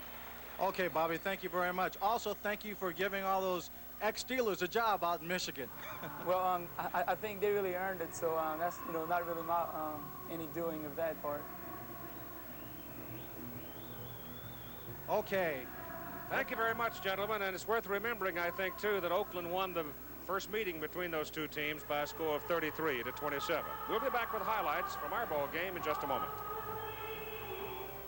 We're at the Vet in Philadelphia with our halftime score: Chicago 21, Philadelphia 14. The wild card playoff team leading the Atlantic Division champions at halftime. And today's ball game being brought to you by Chevrolet. Chevrolet is USA 1. And USA 1 is taking charge. By Budweiser Light, the best never comes easy. That's why there's nothing else like it. By Buick Motor Division and your Buick dealer, who proudly announced the 1983 Buicks. Considering the impressive choice in automobiles they offer you, wouldn't you really rather have a Buick? And by GMAC, the financing people from General Motors. Now let's move to some of the highlights from the first half of play and look at the 5 touchdowns that we have seen scored. The first touchdown was just a muscle play by Kevin Long as he punched it in from a yard. But the thing that was impressive of that possession, Lynn Swan, was the fact that Chicago took it 81 yards and sat on it for 8 minutes. Well, that's the kind of drive that brought them into the championship, into this playoff game, possessing the football, running steadily down the field, and Kevin Long making the good effort to just barely get the ball into the end zone. Then the old turnover problem showed up for Philadelphia, and Bobby Scott now is going to tiptoe in from 3 yards out. Oh, you're not going to see Bobby Scott run the ball very often. This a little play action, rollout pass. Receivers are covered, but he has got so much room and a clear shot into the end zone, he just took it all the way. That's similar to what happened to him last time he played when Chuck Fusina ran one in. Then a big play by Scott Werner, a 38-yard return of a kick that got Philadelphia started moving again, even though they did try to mistake that one away as well. But they finally get on the board as Kelvin Bryant goes blasting in from 10 yards. Oh, Kelvin Bryant is doing a great job. Here he just cheats up to the line a little bit, gets right behind that the guard, the left guard, gets a quick handoff. The defensive line, you see number 70, Kit Lathrop just jumping to the outside. No one in the middle to stop Kelvin Bryant. They exchange fumbles where Philadelphia had a big break, then gave the ball right back to Chicago. And here's why Trumaine Johnson led the league in receiving and why you're not going to cover him one-on-one. Certainly not. He comes in, and again, it wasn't a pretty route, but he runs a flag route. Bobby Scott, you saw there, looking at him the whole time. He's got a 5-yard cushion almost as he catches this ball clean and clear in the end zone.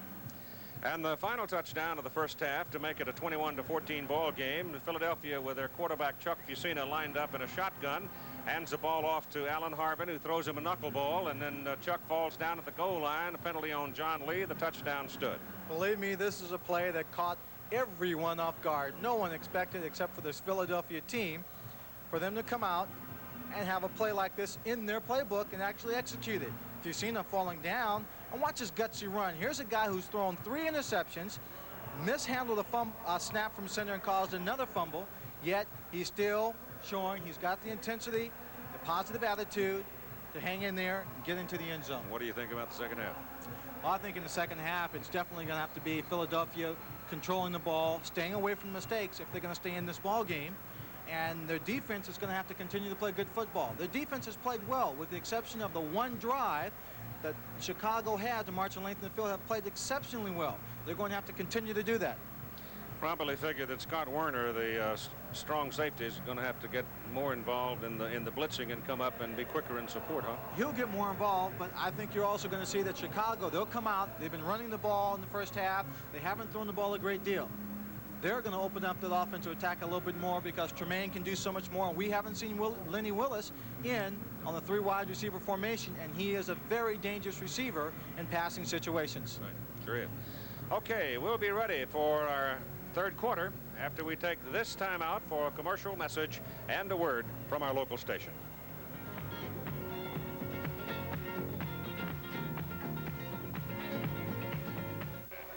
We're ready to go now with the second half of play in this divisional playoff with the Atlantic Division champion Philadelphia Stars, who clinched the division championship a long time ago and have had a little trouble getting things cranked up. While we're waiting, let's turn for a moment to an old friend of mine, and I think one of the best football coaches anywhere at any level, Dick Corey, whose Boston Breakers just missed the playoffs. Tell me what you think about this first half, Coach. Keith, I think it's been an excellent football game. I think Philadelphia getting in with that flea flicker type play there at the end of the half certainly should spur them on. They get the ball to start this half. If they can go down and score 3 or 7 points, they're going to be right back in the thing. Well, you played this Philadelphia ball club twice. You beat them up at home on a miracle play at the end of it. But it's a ball club, and Lynn Swan made the point a while ago. It's a ball club that never quits. That's for sure. They're a lot like that Boston Breaker football team we had. A great bunch of players that never know when to quit, and they play 60 minutes. The heat could become a factor, don't you think? I think both teams are in excellent shape, Keith. They've been playing a lot of weeks now, and I think that they both are in good shape down there, and I think that won't be a real factor in this game. Dick, first I'd like to say congratulations on being named by the AP as Coach of the Year in the first year. And secondly, you know, as a head coach, developing strategies throughout the season, what would you do in the second half if you were Chicago or if you were Philadelphia? Lynn, I think Philadelphia, they've done an excellent job of running the football and play calling against Georgia's nickel. I've been impressed with that because I think it's tough to throw against George Allen's nickel defense, and they've done a great job of play calling. They've run traps and little sweep plays and have done an excellent job. The nickel is, of course, the defense with 5 people in the secondary looking for the obvious pass. Well, what do you think Chicago would do differently? I kind of think George would probably open it up a little bit. I think you'll see him pass a little bit more on first down, and he's got a great receiver out there. He's going to try and get the ball to him, but I think he also would like to run the ball to eat up the clock to keep that Bryant off the field. The kickoff to start the second half. Alan Harvin accepts it for Philadelphia in the end zone. He will not return it, and Philadelphia having the first offensive possession now to start at its 20. And we'll go, I presume, with the same people that started the ball game as we look at the statistics for the first 2 periods of play. Well, when you look at the stats right there, you see the cumulative stats for the entire game. But in the second quarter, Philadelphia gained 162 of those yards. And they've done it on the shoulders, on the back of the legs of Kelvin Bryant, and also from Alan Harvin, who is turning in a surprisingly strong football game. And they're the tandem in the backfield right now. And again, Harvin, who has made a lot of yards today, running that ball off the left side. The defensive end for Chicago made a little adjustment that time. RU did not come up the field and give him as much daylight as he has had. But Harvin, with those strong legs, still able to go for almost 10 yards. Willie Collier was hurt in the closing moments of the first half. Let's find out about his condition now with Tim Brandt. He has had x-rays. They're now taping the ankle. Willie, going back in? Yeah, I'll be back in. You know, I think I got a bad sprained ankle, you know, and I hurt my nail a little bit, but I'll be back in. Not 100%? Well, I think so. All right, Keith. Okay, let's hope so. The ball is just short of the 30 on second down. They give it to Kelvin Bryant, and he just puts his head down and just keeps on digging, gets about 5, maybe 6 yards. He does get 6 out of it as he reaches a first down at the 36. Dick, I want to get your comments here just a bit. Kelvin Bryant comes through the middle of the line, just drives a strong leg power to the line. Do you think his strength and power surprised people throughout the league this first year? Lynn, what surprised us in Boston is how hard he runs all the time. He's running 100% every snap and going right at the ground. I mean, going for yardage. He's carried 14 times so far for 105 yards in the ball game, and we're just starting the second half. He went over 100 yards 7 times during the regular season, but there's a pretty good defensive play there by old pro Stan White, who had 11 years with the Colts and the Lions. Stan White did a good job coming underneath the blocker. See him here at the top of the picture. And just tripping up Kelvin Bryant before he got started. You saw right there, number 83, Parker coming in, leveling him. Good job by Rodney Parker, but he gets one hand up to trip up Kelvin Bryant. There you see a job well done, but no great results from it. Bryant leaves. Harvin moves over to the tailback spot. And Booker Russell is the fullback. Booker has not seen the football all day. He's out of Southwest Texas, and he can haul it too. But right now he's blocking, and a fumble by Alan Harvin. And the scramble is on, and Chicago's got the ball, and that's 5 turnovers. Ed Smith, the linebacker, covers it for Chicago. What's causing this? Now, they won the division title a long time ago. They walked through a ball game, they admittedly, last week in Washington, though the Federals played strong at the end of the season. But it's just simply a lack of concentration, I suppose. I think it's a lack of concentration. Maybe they're just a little bit too tight coming into this playoff. What I can't understand is why is Chuck Piscina having such a problem with the snap? Even on this drive, he had some problems getting the ball from center. Chicago goes to work, first down at the Philadelphia 34. And there goes Tim Spencer. And there's a good defensive play by number 25, Scott Werner. Now, we had mentioned at halftime that Scott Werner might come up along that line of scrimmage and become more involved, and that would be a perfect example of it. He literally was playing defensive end there. He came up like a defensive end, blocking the play to the inside, getting a little help from his defensive line and linebackers to close the play down. A small man to be taking on some of those pulling tackles and guards. Second down and 7 after the 3-yard gain. Bobby Scott sets up for Trumaine Johnson, drills him at the 19. Trumaine goes ahead to the 16 before Lush brings him down. Dick Corey, what do you think about that Johnson? Isn't he something? I think he's as good as there was in college this year, Keith. I'm really happy he's in our league. I don't like defending him, but I'm glad he's in our league. He's quite an athlete. It's a first down for Chicago at the Philadelphia 16. Giving him a little respect, defensive backs have to get off Trumaine Johnson. They're lining up anywhere from 8 to 10 yards deep, which gives him that cushion to run 5 yards downfield, breaking inside or outside, looking for the quick pass. You got Doug Dennison, a good receiver, in the lineup, but they hand the ball off instead to Kevin Long, who had a big first half himself, and Kevin is inside the 10 to the 9.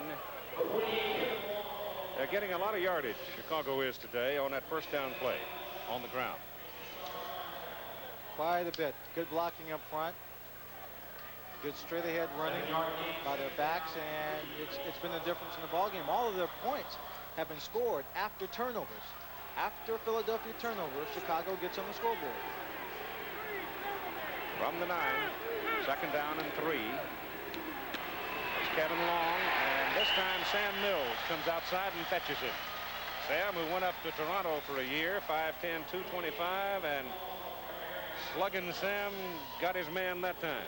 Good teamwork by the defense. Number 26, Jonathan Sutton, comes up to the outside, takes on the pulling blocker, and then right there frees up Sam Mills, who's slanting in from the linebacker position to make the tackle.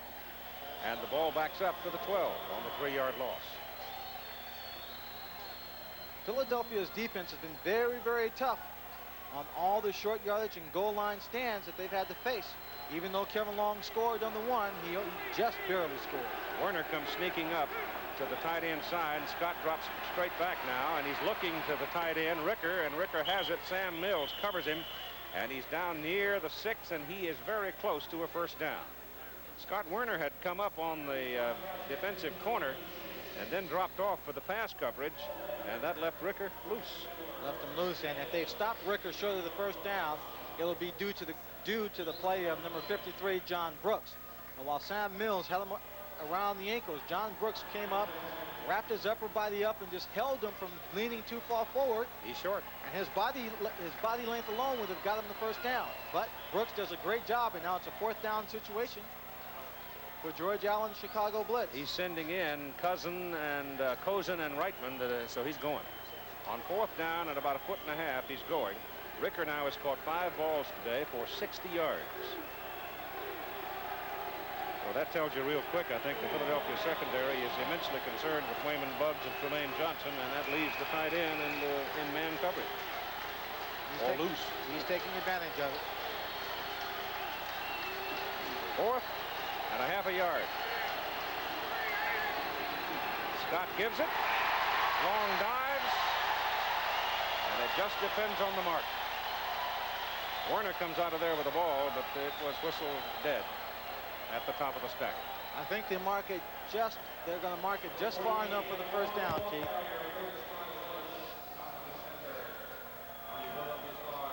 He took a pretty good wallop at the top of the stack.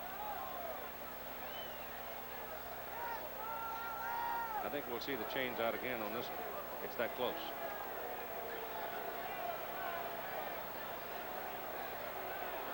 The referee is Bill Parkinson. The chains are out.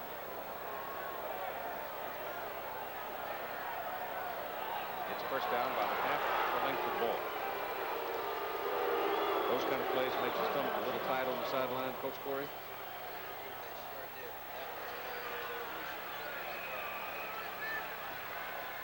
First down and goal to go. The ball is on the Philadelphia 6.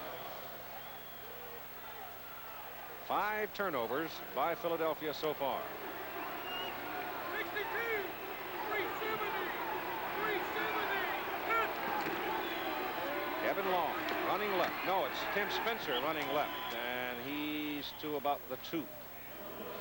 Boy, they love to run that football to the left side. As we defined earlier, normally football teams are right-handed, and so consequently your strongest people are put up on the right side. But in Chicago's case, when they added Tom Thayer to that left guard spot over there, youngster out of Notre Dame, it really helped them. Solidified that side very, very quickly and allowed them to do quite a bit more. Spencer out. Mac Boatner is in now. Boatner, a 225 straight ahead hammer. He's in there with Kevin Long. Long has it, and he's down to about the 1. Scott Warner standing in from the outside, tripping him up, pulling him down. He still picked up a yard on the play. Long now has carried the ball 15 times for 56 yards in the ball game, and actually they've marked him down at the 2. Spencer with 10 carries and 33 yards, both of them the regulars for Chicago, going for over 1,000 yards this season. It's a 21-14 Chicago lead with 8:23 to go in the third quarter. Keith, I think with having such a problem really running inside on this Philadelphia team, Bobby Scott may play action, roll it out again, or run the sweep to the outside to give some more running room. Mike Lush is over there on that side. He sends it back the other way, and there's your touchdown for Kevin Long as he slants it in over the left side.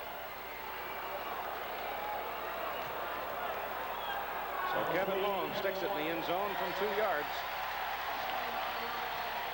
Mike Lush was signaling that there's a penalty on the play, and it's going to go against Chicago as they're backing up right now. Holding. Number 75 on the offense. They caught him. No touchdown. Rob Taylor caught holding. Well, the man who knows a lot about a holding call is we've got a Philadelphia man shaking up. Glenn Howard, inside linebacker, hurt in the end zone, so a moment for him. But Dick Corey's Boston Breakers had a chance to beat Oakland out in Oakland, and could have been in this playoff himself, and had a touchdown call back by holding late in the game. Keith, you and I have been friends a long time. Why'd you have to remind me of that? We did have a touchdown call back that really hurt us, and you know, it's one of those things that happen. You've got to be good enough to overcome it, but it was just too late in the game. Dick, I've got to ask you one question about that ball game. The play before, Charlie Smith makes a great grab. It looks like he's going to run right into the end zone, and he runs upfield and out of bounds. What did Charlie say after the game? What was he thinking about? I think he just lost his sense of where he was, Lynn. He's been in pro ball a long time, and in looking to films, he could have run it in for a touchdown is what it looked like. But I think he lost his sense of where he was and just lost his balance for a minute. We've got timeout call for the injured player, Glenn Howard, as Chicago's touchdown is called back because of holding. We'll be right back. Now, if the Philadelphia defense can exercise the break, Chicago is penalized 10 for holding, moving the ball back to the 12, where it is third down. Keith, I check him all up and throw it to Wayman Buggs. He has not caught a touchdown pass the entire season. Lenny Willis is in the lineup, too. Double wide, top of the picture.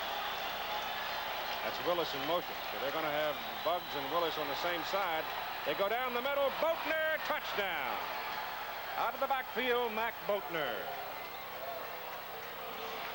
So the holding penalty doesn't hurt him. They get the touchdown anyway. And this big youngster, I think, is going to turn out to be a heck of a football player. Yes, he will. As soon as he gets even more of a chance to play, he realizes that George Allen doesn't like to substitute a lot. When he gets in there, he has to perform, and he has performed brilliantly the last ball game and today so far. So Chicago goes up to a 13-point lead now. Back out of southeast Louisiana, and I'm sure Bobby Hebert out of northwest Louisiana is familiar with him. Young man who will be quarterbacking the Michigan Panthers in tomorrow's playoff game at the Silverdome. The kick by Frank Corral is good. You've got 8 minutes and 1 second to play in the third quarter. This match between the Chicago Blitz and the Philadelphia Stars, and it's Chicago right now by 14. Corral will tee it up now for Chicago, and once again, Philadelphia is down by 14, 5 turnovers. Normally, when you commit 5 turnovers against a good football team, you're going to get your tail kicked. But so far, Philadelphia's been able to hang in. Let's see how they respond now as Corral's kick goes way back and beyond the restraining line. And once again, Philadelphia has no opportunity to return the ball. So it'll be Philly at the 20. And let's see if they can go through a possession now without making some kind of a mistake after this timeout. Now Philadelphia goes to work offensively at the 20. Chuck Fusina on the day. 3 out of 7, 27 yards, 3 interceptions. As a pass receiver, however, he's 1 for 12 and a touchdown. Scott Fitzke, yet to see the ball today. Comes to the bottom of the picture. Rodney Parker, who should have caught a pass earlier, is at the top. Ground game with Kelvin Bryant. Bryant to the line of scrimmage, maybe. Don Schwartz, number 28, and Ed Smith, the number 56. Smith, the linebacker, and Schwartz, the strong safety, making the hit. Defensive line and linebacker staying at home closer to the line of scrimmage now. Relying on the cornerbacks to actually play a little bit more man-to-man. They feel they can match up very well against Fitzke and Parker or Donovan when they're in the ball game. Donovan has now replaced Fitzke at the bottom of the picture there, number 87. Both of them Penn Staters for Joe Paterno. Second down and 10. Fusina's in trouble. They've got him. They've got him back at the 6. Ed Smith, number 56, out of Vanderbilt. Junior RU 77. Again, that time they were matched up in man-to-man coverage. Had the linebackers coming. See Carl Lorch at the bottom. See Ed Smith right there just coming inside, grabbing the shirt sleeve, and Junior IU coming in, finish him off. If they can continue to play man-to-man with any kind of success, it's going to be a long day for Philadelphia. They'll get a great deal of pressure on the passer. You'll see Chuck Fusina go down quite a bit more unless he goes to screens, the short passes to the backside of the backfield. Mark the contact at the 9. That's where the ball is located now. So it's third down and about 21 as Fusina gets the ball off Fitzke for the first time today and goes down. Ball popped loose, so they're going to call it a fumble? Yep, they're going to call it a fumble. I don't believe it. Fumble. 6 turnovers. 6 turnovers. Carl Allen looked like the man that elbowed it loose, and then there was the melee, and Stan White came out of the stack with it. Well, Fusina goes back into a little slant pattern. He's got him in the hole. He's running upfield with the ball. Right there, Allen comes in, puts a helmet in, and there you see the ball. It's a fumble, no popping doubt about loose it. before he hits the ground. No question about it. Ball came out. Captain Stan White, very quick to scoop it up. They just got to be shocked on the Philadelphia side. At the 17, first down, Chicago. Double wide, top of the picture. Scott gives it up the middle. Play goes to the 15 for Kevin Long. On the sidelines, talking to number 11, Jim Cron, just trying to figure out what he can do. Get things squared away. First, his interceptions. He fumbled one snap. Alan Harvin fumbled. Now this time. Chicago defense, Swanee, is they're just clogging everything. I think Philadelphia's got to go deep. They got to do something to spread them out a little bit because they're not going to get the time to go deep because they can play him man-to-man. Put pressure on them. Scott quickly pumps, delivers. Oh my goodness! Mike Lush had nothing between him and the goal line except a warm summer afternoon, and he couldn't quite get a hold of it. Oh, Mike Lush that time had a good angle to pick this ball off. Probably a 1 second of hesitation as whether he should just try and knock it down, make the tackle, or really go for the interception. He had to lunge really with his right hand to get out there in front of it to make the tip. If he could have tipped it up in the air, gave himself a little time to run underneath it, he would have been long gone. We would have been up here jumping up and down in the booth screaming what a great play it was. The 15. Third down and 8. Scott back. He's got bugs and misses. Philadelphia turnovers, and Chicago leads it 31-14. Here in the third quarter, 5:42 to go. And Frank Corral ready to kick it off as soon as you can get the ball to stay on the tee. Coming up right after our ball game, 5 o'clock out on the West Coast, ABC's Wide World of Sports, the Firecracker 400. One of the great stock car drivers of all time running on the Daytona International Motor Speedway. And the International Mile. Steve Scott, Eamon Coughlin, John Walker on the very fast Bislett track in Oslo. It's amazing people travel so far just to run a mile. You can tell he's a football player. Well, you were a track man. Here comes David O'Reilly on a short kickoff as Corral shanked it. David took it at the 15 and brings it back to the 31. And all 8 of Philadelphia's previous possessions have ended either in the 2 touchdowns or, if you like the dark side of things today, 6 turnovers. It's kind of hard to believe that they would get themselves in this position in a playoff game. But not a team that's been heavily penalized throughout the year. Certainly they've kept their turnovers down to a minimum. They've got their speed man, Willie Collier, back. They've taped the ankle. Willie's going to play hurt. And Fusina's going to throw on first down if he gets a chance. Won't get a chance this time. Chicago's defensive people up front are whipping Philadelphia's offensive front. They're just flat whipping them. What's it like down on the Philadelphia bench? Well, Tim Brandt, you tell us. Keith, right now there's a little bit of confusion and despair. They aren't quite sure what's causing the turnovers. They are yelling, we have to concentrate, we have to concentrate. And quite frankly, that's what usually causes those turnovers, is a lack of concentration. There is that despair. I don't think they've given up yet. They just have to get more intense. They have to play the Philadelphia offense and defense that got them this far. 2nd down and 8 from the 33 for the Stars. Pressure again. Fusina gets it away. Kelvin Bryant. Stan White can't turn him in, and now he gets some help. And there's a gain. There's a penalty flag. That's going to be a penalty against Chicago, I do believe, and that's going to move Philadelphia upfield into the Chicago side of it. Dick Corey, you've had every coach who's coached any time at all have had moments like this where you think the sky's falling on us. You really do, Keith, and you wonder how it can happen to a team that's going most of the year without that type of football, but I think they lost a little momentum the last couple of games, and I'm not sure that that doesn't hurt you going into the playoffs. But face mask. Number 52 on the defense. You can't explain it sometimes. 5-yard penalty. First down. Inadvertent face mask. They mark it off 5 and move it up to the 44. Anytime you have a running back who can just stay up and drive like Kelvin Bryant, you run the risk of having someone grab that face mask or not hear the whistle as he's struggling to get some extra yards. First down. Ronnie Barry, Ronnie! Here goes Bryant around the corner. And again, you see an example of, and again, another penalty flag. This one's going to go against Irv Eatman. Yep, I think you're right. Irv Eatman, in his exuberance to get out there, looked like he just pushed someone in the back. That play almost did not even get off. Kit Lathrop came storming through, had his arms around the waist of Chuck Fusina as he just barely reached Kelvin Bryant for the handoff. You know, Chicago's is now beginning to rankle Irv Eatman's hide.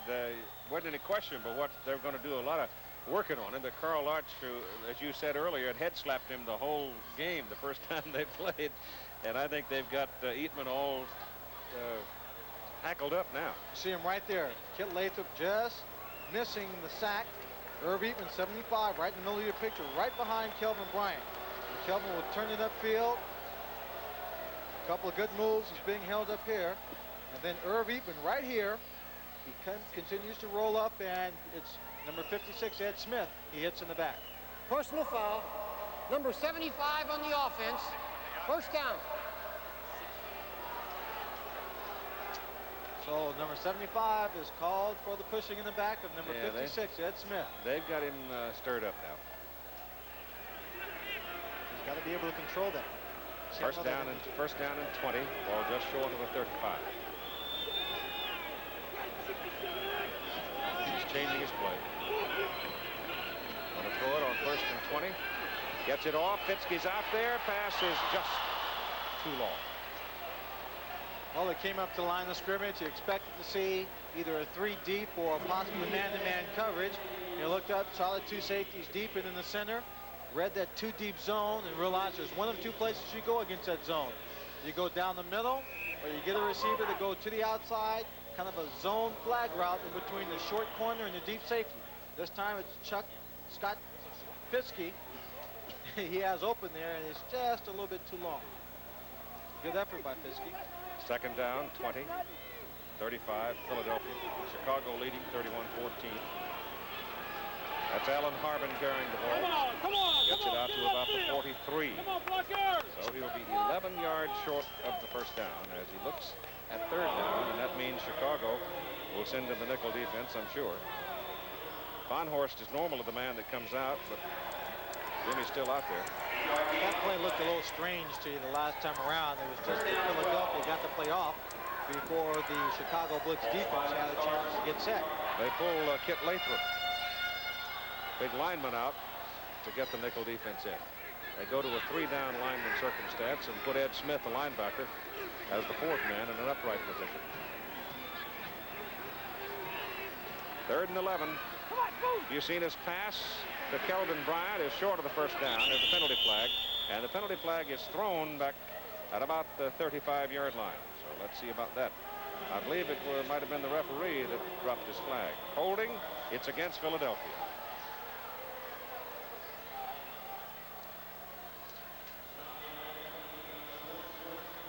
See Kelvin Bryant having some words there with Stan White. Kelvin doesn't talk much. No, not about normally. anything, but there is some temper in him. Well, it's just these veteran defensive players for Chicago. They've been around a good while. Stan White, Carl Lords, Kit Lathrop, Junior Ayu. And they're just trying to intimidate them, get them as rattled as they can, and force them to make some mistakes. And right there. Number 70 on the offense. A takedown. 3rd down. That's rather. Glenn Howard hurt earlier in the end zone. Big linebacker for Philadelphia. He's with Tim Brandt right now. Keith, it does not look like he's going to be back. What did the doctor say, Glenn? I sprained it down on the 3rd play of the goal line down there. And I don't know, it's pretty sore when I got up to walk around. They put a splint on it, but it was still pretty sore. And it's doubtful whether I'll be back right now, I guess. Okay, Keith. They'll miss him.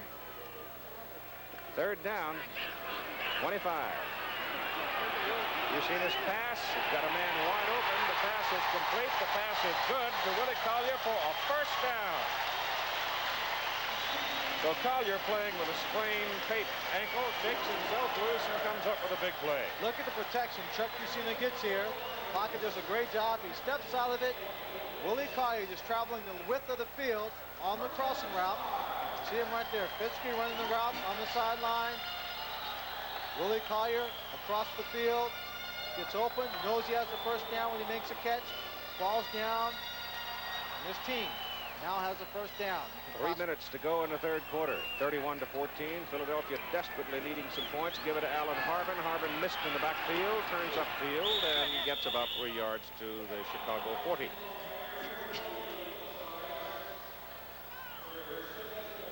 George Allen probably figured after that penalty flag was thrown for the holding, even though they seemed to be short of the first down, that if it was 4th down and 1, he'd have less of a chance of of stopping them in that situation than he would if he put them back 3rd and 20.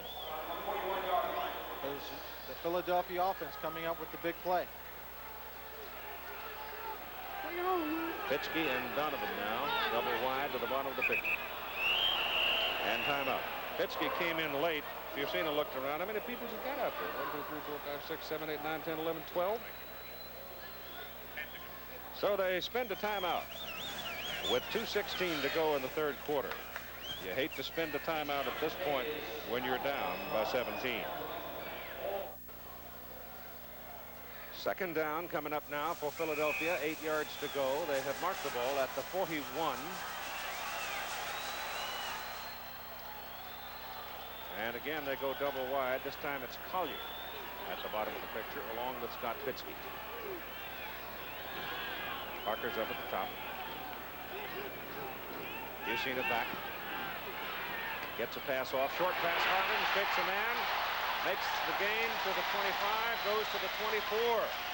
So Alan Harbin, having a fine day, is finally brought down by Eddie Brown and Stan White.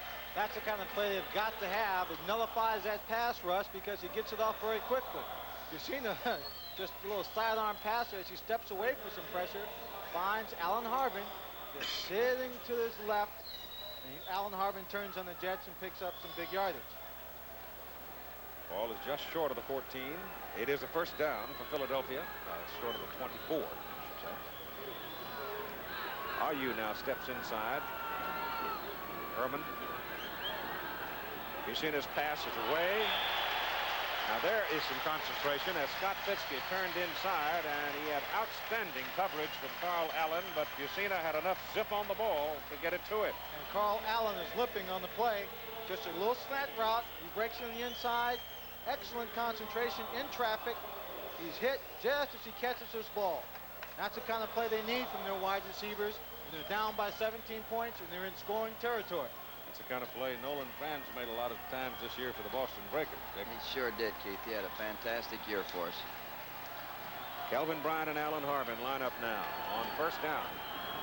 And the ball is given to Alan Harbin, and Harbin is swallowed up instantly by a blitzing linebacker named Stan White. Well, they've run that same play just too many times in that situation. The team captain, the man who calls all the plays on the defense from his outside linebacker position, Stan White, that time just guessed right, you know, based on what they had been doing in the past. And he was right in the hole to stop the play. Didn't overrun it, didn't stay back away from the line of scrimmage. Second down and 14 from the 18.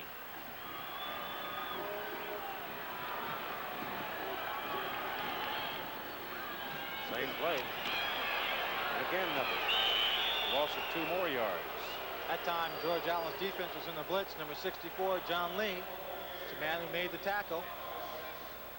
You're watching another exclusive of ABC Sports. Into the third quarter. Score Chicago 31, Philadelphia 14. Back for the final period after this message and a word from our local station. Very quickly to recap, the Philadelphia Stars, Atlantic Division champions, best record in the USFL's first season, 15-3, getting whipped by Chicago. We've got 15 minutes to play. Philadelphia owns the ball, trailing 31-14, third down, 16 at the Chicago 20. The winner plays the winner of the Michigan-Oakland game, July 17, Sunday night for the championship. And Piscina will throw. He has time, but then finally runs out of it. He can't wait all day. Stan White finally hand-fought his way through the blocking, and he drops the Philadelphia quarterback, sacking him back outside the 25. Well, when you look at these third quarter stats, you see that Chicago and Philadelphia are pretty even on time. Chicago has less yards overall. But what it doesn't tell you is field position, and turnovers.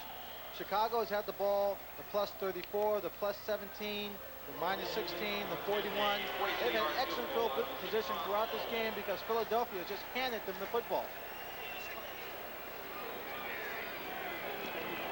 Field goal try from David Trout. A lot of leg on it from 42 yards. He splits the uprights, and so Philadelphia settles for 3 to make it a 31-17 ball game with 14:35 to play. Philadelphia, which historically has been a strong fourth quarter team, now back within 2 touchdowns. 14:35 to play in this divisional playoff game. Michigan and Oakland waiting. They play tomorrow at the Silverdome. The winner here goes on to Denver to meet the winner of that game on Sunday night, the 17th. Lenny Willis is the deep man at the goal line as Dave Trout approaches to kick it off in Philadelphia after his 42-yard field goal, and he just knocked it to Delaware. So there will be no return on it. And once again, the kickers deny the opportunity of a return. Speaking of kickers, Sean Landetta, the Philadelphia punter, has not been in the ball game. They haven't needed him. Every time they had the ball, either they scored or they gave it to Chicago. They turned the ball over. Not a pleasant situation. He liked to at least come in there and save them from those turnovers, punt the ball away, but Philadelphia, mistake thrown today. First down for the Blitz as Bobby Scott hands the ball to Kevin Long, and Philadelphia now trying to strip it. They bring Long down after a 2-yard pickup, but he holds on to the football. John Lee on the sidelines was hurt a couple of minutes ago and has come off the field, and you can see that John is still not all that healthy. He's got that ice bag on his neck. It could be that his neck is bruised, or it might even be a pinched nerve or something. Second down and 8. Tim Spencer can't find anything. He's down at the 21, and again it's Scott Werner, the strong safety, coming up to make the play. Lost a yard on that play. A good stand right here by the defense of Philadelphia. Very important here at the top of the fourth and final period of this ball game. Kelvin Bryant's had a big day. He's over 100 yards. Vince DeMarini, Marinas is hurt and down on the field right now. He's an outside linebacker, rookie out of Montclair State. For the average Chicago game, and over the last 3 weeks, they've seen a lot of yellow flags. They've been averaging about 16 penalties per game, but today they've only been flagged 8 times, so they behave themselves a little more. Let me turn to Dick Corey, the head coach of the Boston Breakers now, and talk about the development of this league. Just very quickly, Dick, my feeling is that the quality of play was better than I expected. I think, Keith, that the NFL players that we had join our team and other teams in the league felt that exact same, that the caliber of play in our league was much better than they anticipated, and I think that the football being played is excellent football. How about this ball club now that is waiting over there in Michigan? The Michigan Panthers finished strong, 11 out of 13. I think they're playing like you'd like to be playing going into the playoffs. I really think they could be the favorites going into this thing.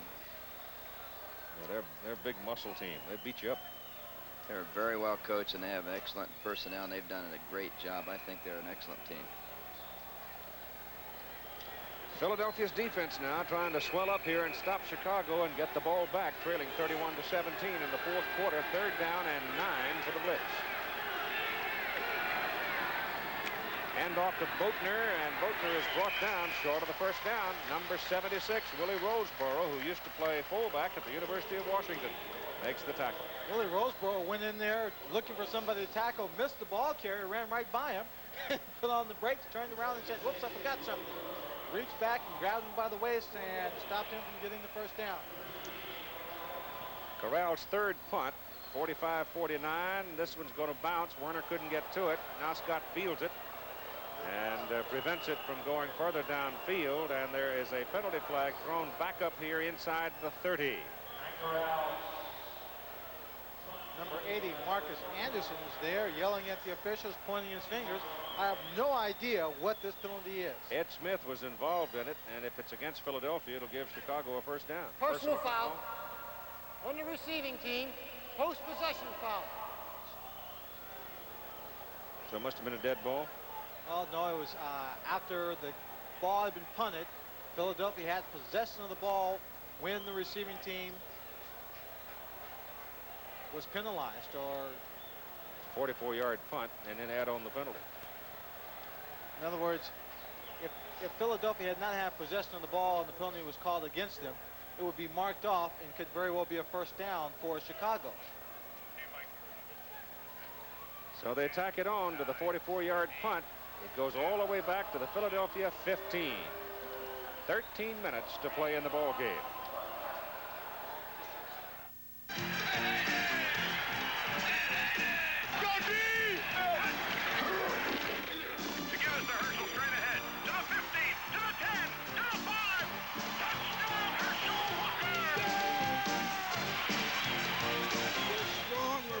If we stick together. Let's go.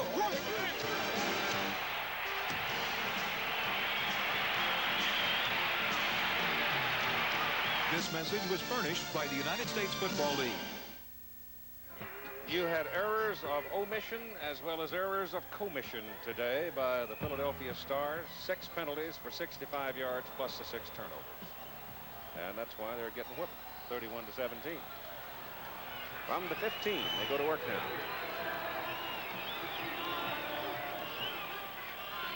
Yusina's got to throw. Throws it with something on it, and he's very lucky to get it back. Carl Allen coming across, almost picked it off in front of Fitzke. Well, Carl Allen wasn't going to get too far on Fitzke. Fitzke doesn't have that blinding speed that had Carl Allen having nightmares when he was playing against Anthony Carter and the Michigan Panthers a couple of weeks ago. Just stayed right with them, knowing they have to pass the ball, waiting for him to make his break, and playing it accordingly from that point. Willie Collier is the only Philadelphia speed man in that offensive unit. They just don't have that real burning speed. With the sore ankle, he's not going to motor it down too fast either. Well, he goes back to Fitzke, and again, Allen is involved and could have had another one. That was a quick slant. I don't think Allen could have picked that one off.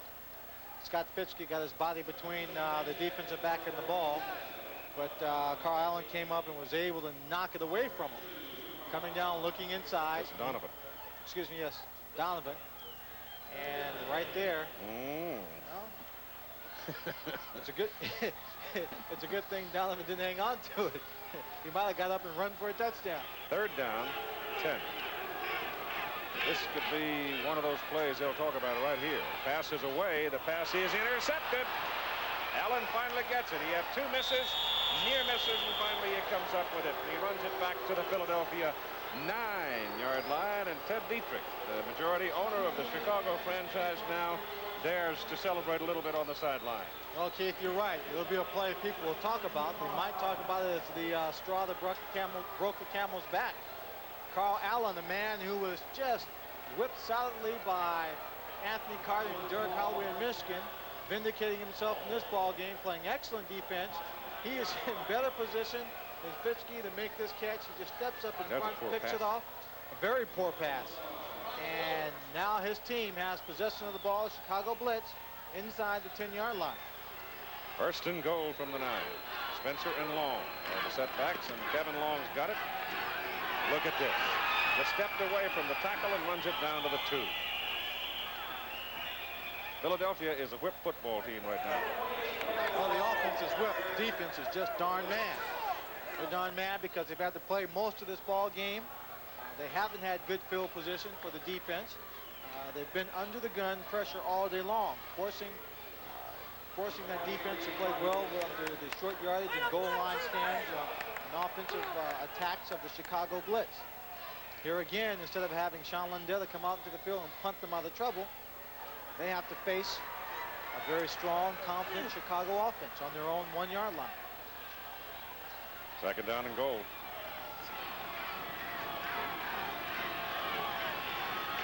Tim Spencer. Touchdown. Spencer hits the corner. And Chicago makes it a 20-point lead. I believe that's the first time this year that Philadelphia has been behind by as much as 20 points. I would say so, and if Frank Corral is on as he has been all day, it'll be 21 soon. Tom Rosance to hold for the extra point. Take another look at Tim Spencer as he just paced himself and waited for the help and then hit the corner. They buried the defensive line inside, and once he got to the outside with only a yard to go, his momentum and his size would carry him in no matter who was out there.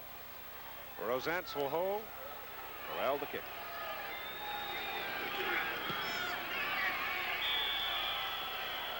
"12 minutes and 4 seconds to play in the football game, and the Chicago Blitz lead the Philadelphia Stars by a score of 38-17. And Dick Corey, are you surprised at this? Keith, I'm surprised at the score, no question. But I thought that Chicago had an edge because it's hard to beat a George Allen team twice in one season. And as I said, they lost a little of their momentum. Chicago had to keep fighting to get into the playoffs, and I think that's a big edge. The attendance today very poor for this city and for this particular ball game, 15,684. How difficult would it be to beat them 3 times in a row? Very difficult, but I think that team that might have that opportunity it's possible for them to do it if they get by Oakland. We're, of course, talking about the Michigan Panthers, who again are in the Central Division along with Chicago, beat them both times when they met in head-to-head competition. If they should play and win tomorrow, beating him 3 times in a row is going to be pretty darn tough. Not really, the odds aren't really in their favor. Well, it was 17-12 in the first game early on, and the last time they met, Michigan just kicked them sideways, 34-19. Before they get a chance to play the winner of this ball game, they got to beat the Oakland Invaders, and John Ralston has a few ideas of his own. You can bet on that. High hanging deep kick. Harvin running way back. And it'll come out to the 20. So Frank Corral has done a heck of a job. He has knocked that football in the end zone every time he's kicked it off today. Not one single Philadelphia return of a kickoff. And he's kicked a field goal and done a good job punting the ball. Not his fault that Scott Warner returned them so well. 1:30 Eastern time tomorrow for Oakland and Michigan out of the Silver Dome, and they're going to have a big crowd over there, but they're talking about maybe as many as 60,000. I heard that today, and I'm sure happy for them because they deserve that kind of crowd, and so does their team. Chuck Fusina gives the ball to Kelvin Bryant. Bryant dancing around, churning and wiggling, and comes on out to the 26 for a 6-yard pickup on the play. Trying to catch the Chicago defensive people, overrunning them a little bit, and pop Kelvin out of there. I imagine coming into this ball game, quite a bit of anxiety, a little tension. Part of Philadelphia with the best record overall, coming into this ball game, facing a tough team in Chicago Blitz, not wanting to lose it after coming so far. And then at this point, seeing it just drifting through their grips because of their own mistakes. Second down and a short 4. Fusina gives it to Harvin. Harvin trying to get around the corner, and he's short of the marker. It'll be third down and short. Well, credit Messrs. Lorch, Ehrman, Lathrop, and RU for the job done on the front, and John Lee before John was hurt. They have really done a job. Those big 4 up there have just simply nullified any consistency by the Philadelphia offense. They were only able to get a good drive going and good offensive productivity in the second period on the legs of Kelvin Bryant and Alan Harvin. After that, no offense whatsoever. Third down, 3. Fusina's pass goes over the middle. Pass is caught. Penalty flags are down. The pass is good to Parker. And let's see about the holding call. It's going to be a takedown by number 61, Rich Garza. Herb Eatman getting into another scuffle. Right here. There's the attack. You see number 70, Kit Lathrop. Watch there. Garza just reached around his waist, grabbed him, and pulled him down. So it's another Philadelphia mistake. Their 7th penalty. They've got to accept it. Otherwise, I think they've got a first down. That's right. Oh, Rich Garza didn't have much of a chance there. It's either hold him, pull him down, or number 61 on the offense. Third down. Or execute what they call in football the old lookout block. You heard about that, haven't you, Dick? I sure have, but I'll tell you, our offensive line didn't give up many of those at Johnny Walton this year. That's right. How many times has Johnny Walton sacked this year? 8 sacks and 617 attempts, Lynn. It's amazing. That's phenomenal. Dick Corey, coach of the Boston Breakers, sitting with us in the second half. As Fusina goes back to throw on third down and 13, throws short, another penalty flag. That's Alan Harvin running around, and Allen's got a first down as he gets across the 30. And the penalty is thrown back where the quarterback threw the ball, and Joe Ehrman turns to the Chicago side and say, hey, we got him holding again. That's right, and it's a good thing Harvin at least got the first down, which means you have to accept the penalty and they get one more shot.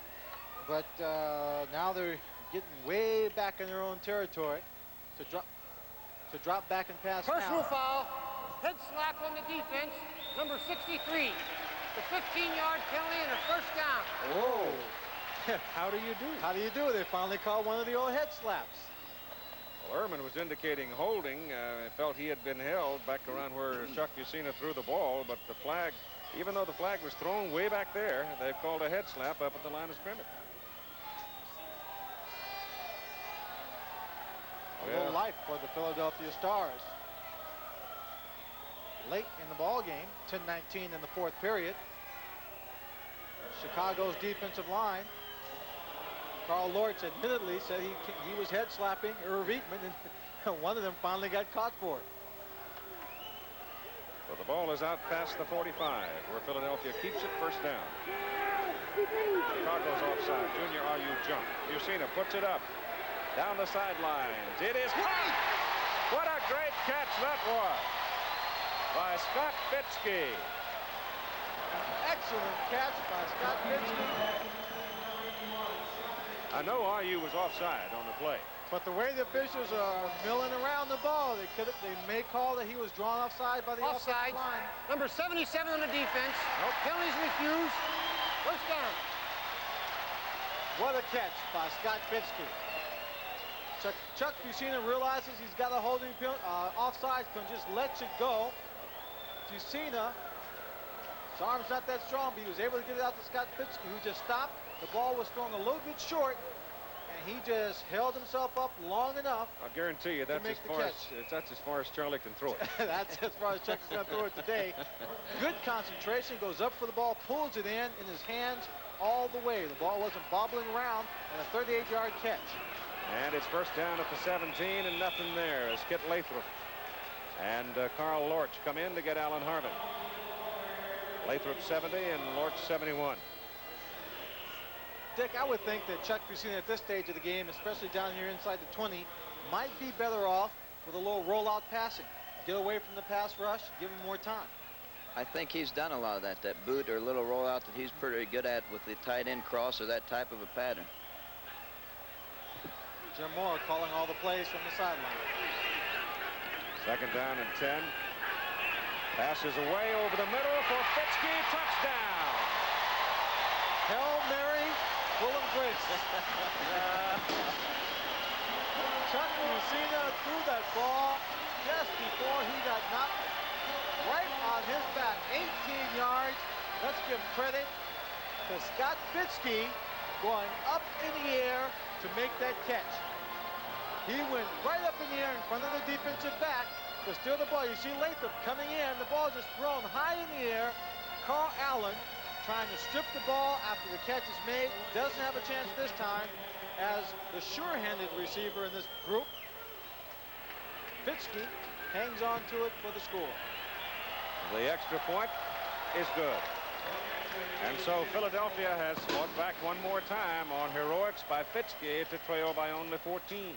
Let's take a look at the man who plays well under pressure. Knows how important this ball game is not going to give up anything. Comes across. He's not a great leaper, but he gets up this time. It's the playoff. It's the pressure. It's making the big play. And Scott Fitzke came up with it all. And so with 9 minutes and 29 seconds to play in the football game, it's 38-24, Chicago by 14. For the final USFL divisional playoff game, Fred Bisana, the number 2 passer in the league, leads the Pacific Division champ Oakland Invaders against the red-hot Michigan Panthers, who've won 11 of their last 13 games. The battle for the final game tomorrow on ABC.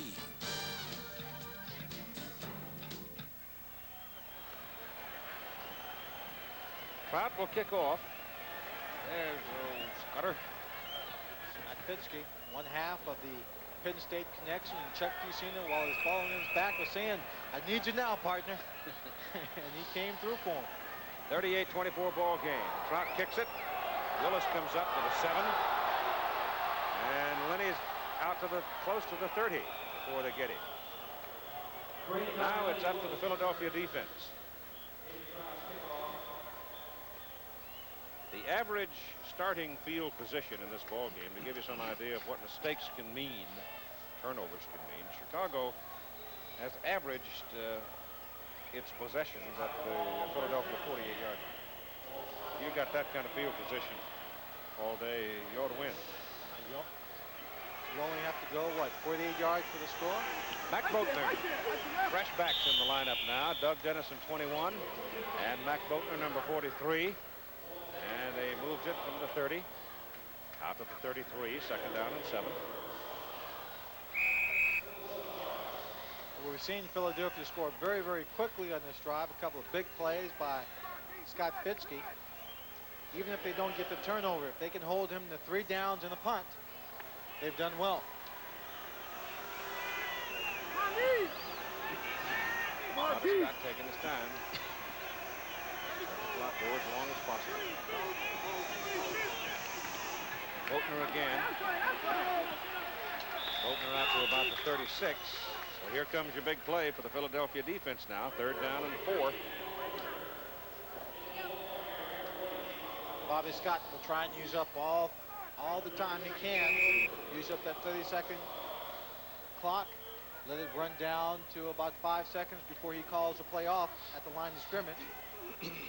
Chicago 4 out of 9 on third down conversions today. Wayman Buggs comes out to the bottom of the picture. Wayman still hasn't seen the ball today. Scott Werner steps into the middle. He wants to blitz. Pass is away down the sidelines for Tremaine Johnson. Intercepted.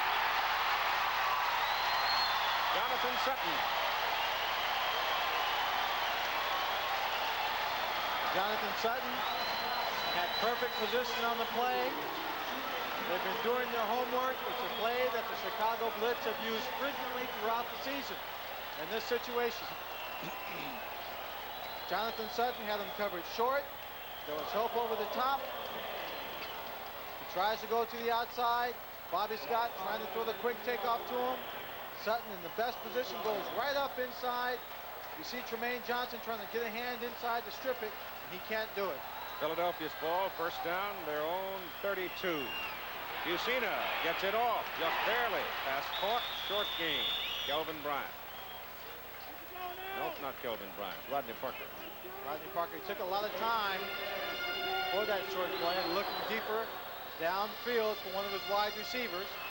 Got Willie Collier going deep, but he was covered well. Bryant's not in there. Parker goes out. Collier comes in. Alan Harvin, the lone remaining back. Bryant is out of the lineup. Steve Folsom, number 89, the tight end. He hasn't seen the ball today either. One pass thrown to him, it was incomplete. Got tipped and intercepted. You've seen his pass complete to Tom Donovan. And Donovan is knocked down at the Chicago 47 and a penalty flag. No doubt face mask, grabbing the face mask, and Donovan was pulled down. Chuck Bucina getting some good protection. The off defensive line is charging in. You see the little games right up front. He finds Donovan coming across. Right there, Eddie Brown comes up and grabs him by the face mask. 32, Carl Allen with his hands on his hips saying, darn, they got another one. Add another 5 yards to it. Number 25 on the defense. First down. At the Chicago 42. Time, 6 minutes, 58 seconds. Chicago sitting on a 14-point lead. Philadelphia, as always, putting the pressure. Bucina back, getting a little better protection. Throws it short to Harvin. Harvin out there gets away from the linebacker and turns it into a pretty good game. He had Ed Smith and Jim Farnhorst out there. But finally, it was Carl Allen, the cornerback, who had to come up and make the tackle on him. Philadelphia down by 14 points, still putting pressure on the Chicago defense. They're not giving up. Alan Harvin almost doesn't make the catch. He bobbles it, just jukes Ed Smith a little bit. He's diving for the first down, but he's out of bounds. Bucina's statistics now improving considerably. 14 out of 22 for 199 yards. Scott Fitzke, a fundamental reason for that dramatic improvement. From the 34. Bucina gets away. That time he didn't hook slide. He took everything he could get, and he got a lot. It's first down, Philadelphia. The ball is at the Chicago 13. Don Schwartz, number 28, made the tackle. Chuck Bucina came into this ball game with 63 carries for 291 yards and 3 touchdowns. He has now 5 carries for 40 yards. Great pressure by the defense, but he gets away, and downfield, he's looking for some place to run to get as many yards as he can. Ball is handed off up the middle to Harvin. Inside the 10 he goes, down to about the 7. Philadelphia spent one timeout, remember, some time back in the third quarter, so they've got 2 left, and we're inside 6 minutes now remaining in the ball game, and the Stars putting on the pressure. Trailing 38-24. They can stick it in here. Then Jim Mora's got to make a decision. Does he go for a 7-point differential, or does he go for 2?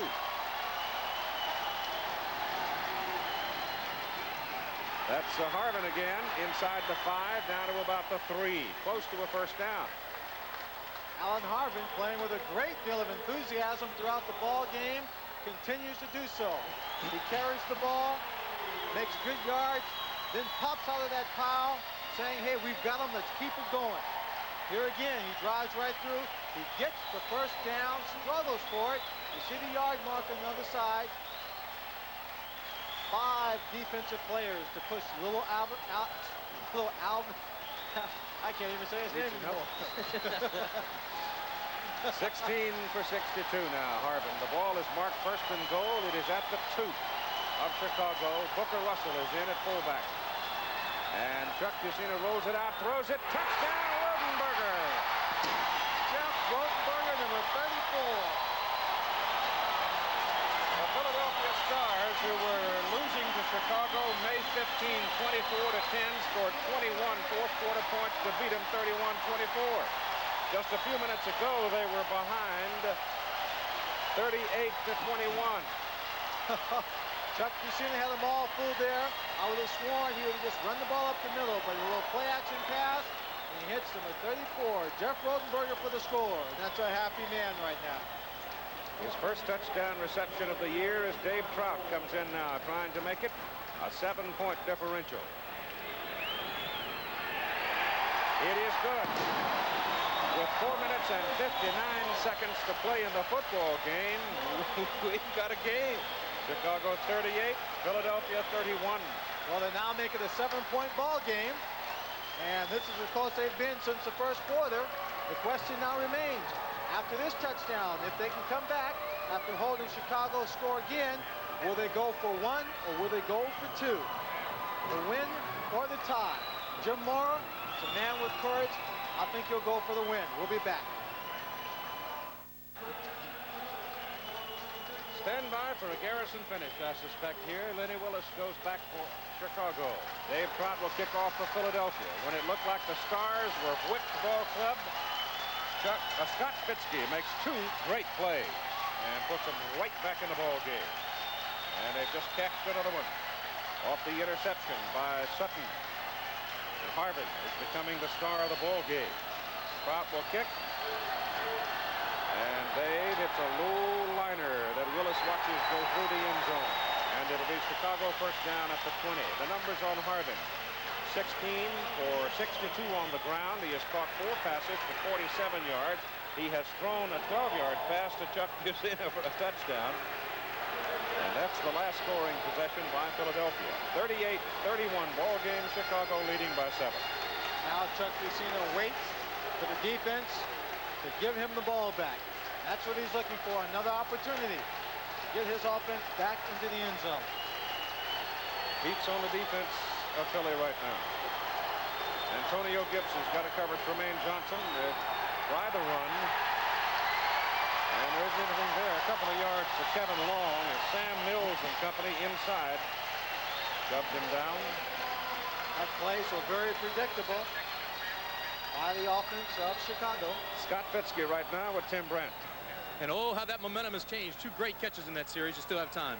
Yeah, we have plenty of time. I think if we wouldn't have 7 or 8 turnovers, it wouldn't even be a ball game. But hey, we got together with the quarterback and receivers. Everyone just thought, hey, no way this team should beat us. And we're going now. Okay, Keith. The surge is across the 25. Kevin Long carrying again. Clock running at 4:10 to play in the ball game. It is 3rd down and 4. 2 very predictable, conservative running plays by George Allen's offense. I would have thought that if he had gone up top, put the ball in the air, it might have caught them off guard instead of being so conservative, but he decided to stay on the ground. Now it's 3rd down, 4 yards to go. No doubt he will put the ball in the air. Let's see if Philadelphia can hold him. Ricker might be the man. Johnson and Bugs come to the same side of the field, leaving Lush and Gibson to cover them. The linebacker steps outside to help. They run the football. They're short of the first down. They've got a punt. Oh, Coach Corey. I'll tell you what, this is great USFL football. Would you have run the ball 3 times in that situation? Not the second. I'm not going to answer that. You got to give credit to Jim Mora, though, and this Philadelphia team just staying right in there.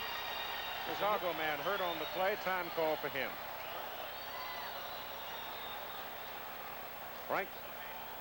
Frank Carell has come on the field. He will punt as soon as the injured man is off the field. Chicago 38, Philadelphia 31. Philadelphia down by as much as 21 at one time. They have come back. It's Tim Spencer who is hurt and is walking off the field. This is for the ticket to the championship game in Denver, July 17, Sunday night, which you'll see at 8 o'clock Eastern Time here on ABC. Tomorrow afternoon at 1:30, we'll be over at the Silverdome in Pontiac to bring you the Michigan-Oakland matchup. Anyone would have thought, after seeing this ball game up to this point, that the Philadelphia team would not have a chance to come back. So many turnovers that resulted in touchdowns for the Chicago Blitz. Time and time again, when they were in scoring position, it was an intercepted pass. There was a fumble here, there was a fumble there. Chicago taking advantage of it. But now, in the fourth and final period, it's the heart and courage of Philadelphia that is coming through. 10 red shirts on the line. Corral spins it out of there. Werner chases it, does not want that ball to hit the ground, and catches it out of bounds right about the 29-yard line. You can't let that thing bounce at this juncture, and I guess Scott Werner, in my opinion, to be about as good a return man as you'd have. All through the year when we've seen low kicks, we've seen a lot of the punt returners who have not gone after it, picked it up. Scott Werner, every time the ball has seemed to be bouncing against him, will go after it to pick it up, and he'll take the hit, but he'll stop the ball from rolling further into his own territory. The ball is just inside the 30 for Philadelphia. Spencer has hurt that neck again, pinched nerve, so he may not be back. First down for Philadelphia. Back goes Cucina to throw it. Joe Ehrman's after him. The pass is away. The pass is caught by Folsom, the tight end, and Steve Folsom falling down with nobody around him. That's the first time today the tight end has been involved in a pass reception. If he had not fallen down, he had a lot of room to work. Oh, my heart's pounding. Chuck threw this ball a little bit too high. It's a little, looks like it's a screen. Folsom goes up to catch it. He's wide open. Had he not fallen down, he would have had a clear shot at another 15 yards before meeting Virgil Ivers. Second down and 4. Fucina back. Pressure's on again. Pass caught by Tom Donovan. Donovan decked at the 40. He's got a first down. And now Fucina has run off 9 pass completions in a row. That time it was Ed Smith, number 56, who said hello to Donovan. Donovan, momentum on the pass route, carried him right into the open arms of number 56, but it's still a first down.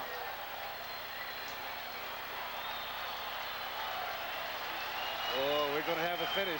2 minutes. 2 minutes to play in a football game. Chicago, 38. Philadelphia, 31. Philadelphia's football.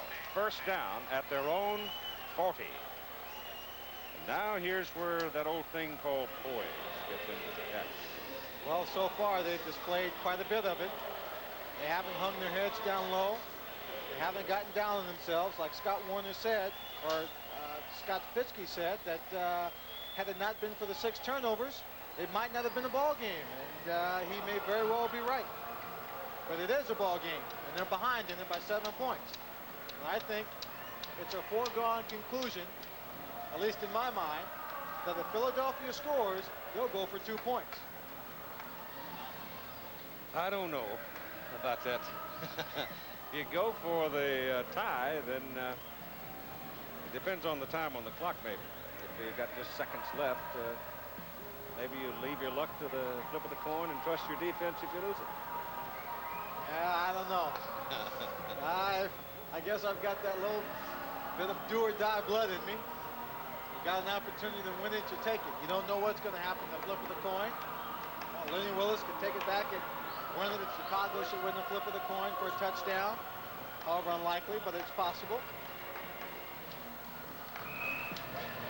I just remember back in the college football days, I guess it was Notre Dame and what's that? Purdue, or was it Northwestern they played and had a chance to go for the win of the tie? Well, it's first down with 2 minutes to play. Philadelphia at the 40. You've seen it back. Got to get it off. Pressure's on. Ducks at one man. Gives him some time. Now he takes off. Gets his first down. Steps out of bounds. All this kid has ever done from all of the days he played for Joe Paterno over at Penn State. And he didn't have much of a chance to do anything in the National Football League, but he's a tough guy to beat. He just wins football games. Here he gets away from the linebacker's blitz, gets to the outside, picks up some great blocks downfield. 6 carries now for 58 yards.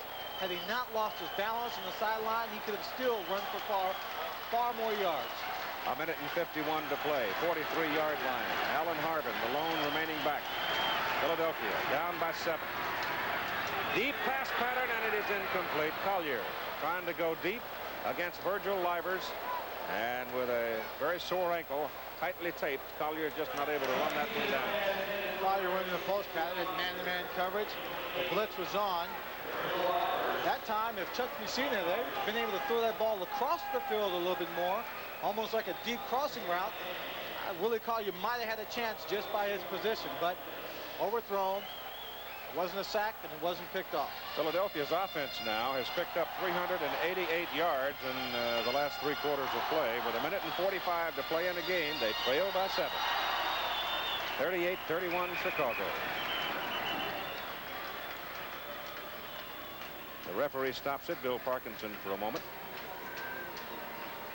And now the chains and everybody's set and ready to go. 9 seconds on the 30-second clock.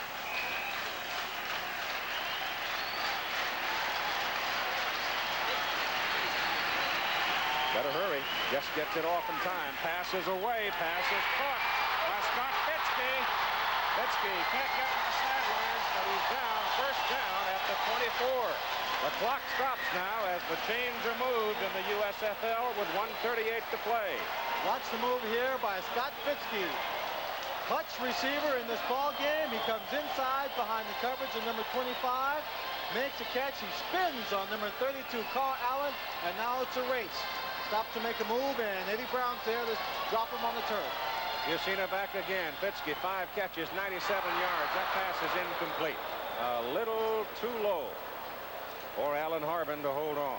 So it's 2nd down and 10 at the Chicago 24-yard line. Keith, you said this is a time when you find out about the poise of a ball club. Chuck Vicina standing tight in that pocket under the pressure of the Chicago Blitz. Found his open man, his old college teammate. A big play, puts the ball deep in their territory. He's going to still stand back in that pocket. They're going to have their ears back. He knows there's going to be a blitz, or at least an unbridled charge from the defensive line. Fitzke out for a moment. They give the ball to Harbin. He's trying to get around the corner, and he does, to the 19. Maybe the 18. Now time, 1:15 to play in the ball game. And it's getting a little tight again for Philadelphia. It's 3rd down and a short 5. And they have called a timeout. They have 1 left. Well, they may feel they can go one-on-one with the receivers. Well, I'm sure at this juncture in the ball game, they're going to have to get a couple of people on that man right there, Scott Fitzke. What a finish. It was a yawner when he went to 21 points, you know. You figure, wait a minute, this thing is over, and then boom, boom, boom. Dave Bernson's scoring summary now covers a full page. If you can read it, then you can read Greek. Todd Berry, our spotter during the USFL season. We all look ahead to the championship game Sunday night. 17th of this month, 8 o'clock Eastern Time here on ABC. Oakland and Michigan tomorrow afternoon, 1:30 from the Silver Dome. And you know what, Swanee? We're not that far away from the start of the college football season either. We open September 3rd with the UCLA Bruins in Athens, Georgia against the Georgia Bulldogs. ABC's Wide World of Sports comes up as soon as our ball game is over with the Firecracker 400 and the International Mile from Oslo, Norway. The football is sitting just short of the 18 of Chicago. It's 3rd down and about 4.5 yards for a 1st down. Fitzke is back.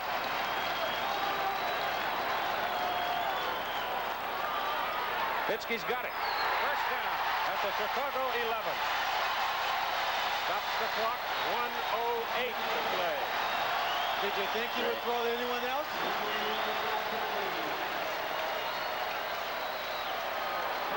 First down, Philadelphia, just inside the Chicago 11. Chains are down. The clock is rolling. Bucina looks over the defense. Sets up to throw it. Goes to the corner. Incomplete. Oh, my goodness. Steve Folsom and Ed Smith were all tangled up over there. Folsom got a hold of it, but couldn't hold on. Oh, I thought Folsom had that ball all the way. And he reached out and grabbed it and was just going to pull it in and fall on it. You see Fitzke right there running downfield inside. Folsom runs underneath them, then loops to the corner. You don't see it there, but the ball's thrown. Fitzke's probably had his fingers crossed. Thought it was a touchdown. Well, that spreads a little doubt, though. Now they flex Folsom out and give him another a yard or two of room to work.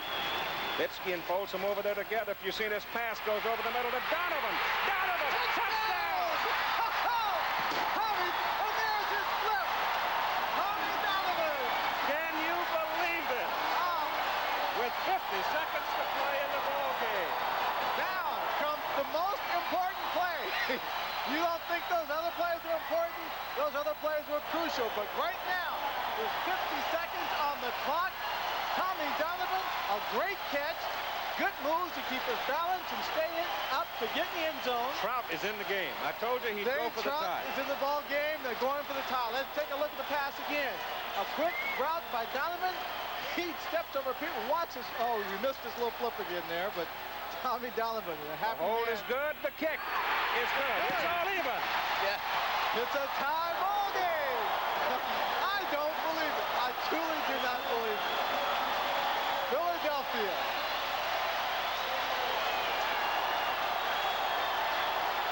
Chicago led 38-17 at one point here in the second half. Philadelphia in the fourth quarter has run up 194 yards. It's 310 Staters that have really done the job. Here's Bucina again, under the pressure. He sees Donovan open. Watch him just step out of Don Schwartz's hands, arms. He gets into the end zone, and here is his celebration. He is so happy. It's a tie ball game. When we come back, it will probably be overtime.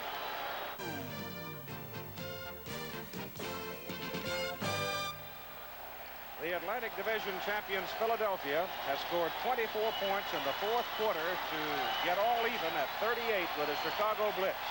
50 seconds to play in regulation. Obviously, we'll have overtime if there is a tie. Lenny Willis is deep for Dave Trout's kickoff. And there'll be no return. That's 3 points. He knocked it through the goalpost. Watch Donovan now. Tom Donovan making a catch and then a great run. The best part of it was his run. Right there, Eddie Brown, Don Schwartz, they have shots at him. He gets in, and then a Tom Donovan patent celebration, a flip in the end zone. And he still holds on to the football. A well-trained wide receiver. Philadelphia's had the football 13 times today. They have not punted. They've turned it over 7 times and scored 6 times. And Kevin Long lines up now with Doug Dennison as Bobby Scott goes to the air, and the pass intended for Tremaine Johnson is incomplete. Johnson had double coverage that time with George Cooper, big linebacker, and Sam Mills back there, 2 linebackers in the area. There's tough coverage here. They're looking for that little short pass to Tremaine. He's sandwiched right here. He can't get up for it. The only thing missing is a safety behind that play to pick it off. Yeah, Jonathan Sutton had come up, and he made contact, but he made contact when the ball was there. So there's no flag. Second down and 10. 47 seconds to play.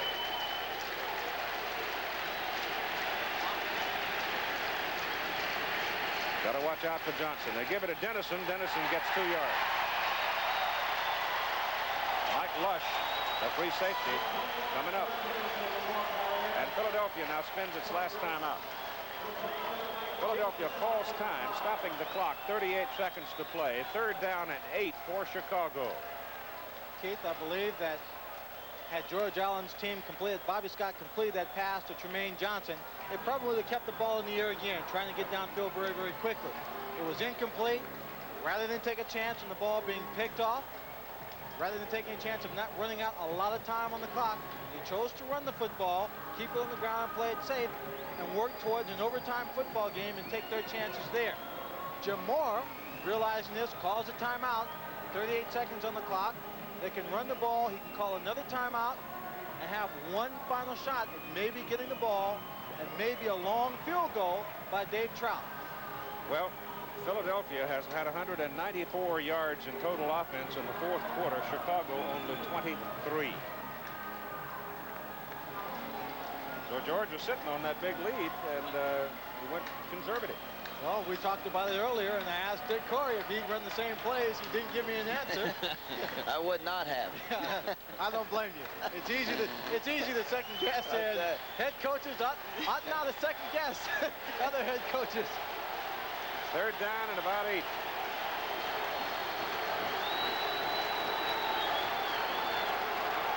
They run it. Dennison. And he's short of the first down. So it'll be fourth down and half a minute now, less than a half minute to go. As you see the time ticking away, John Bunting made the stop. The old pro who played 11 years with the Philadelphia Eagles.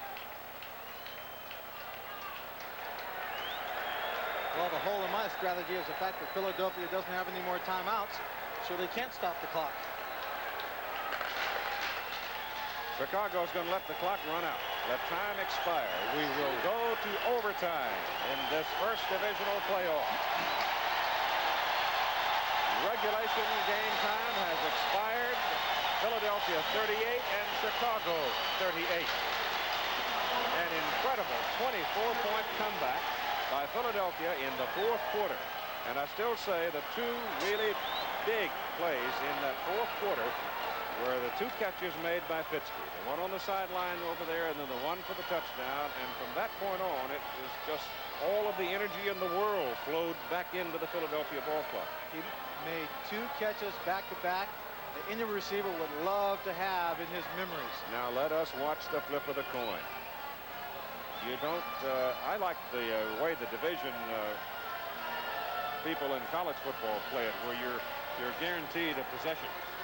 I like that, don't you, Dick? Definitely. I think each team should be given a possession in overtime. But not the case right now. The flip of the coin can mean everything right here. Who's the tail? Bill Parkinson. Who's going to call it in the air? Who's going to call? Well, you call before I flip. He calls tails. Tails. He calls tails. It's a head. It's a head. You win the toss. Philadelphia gets the football.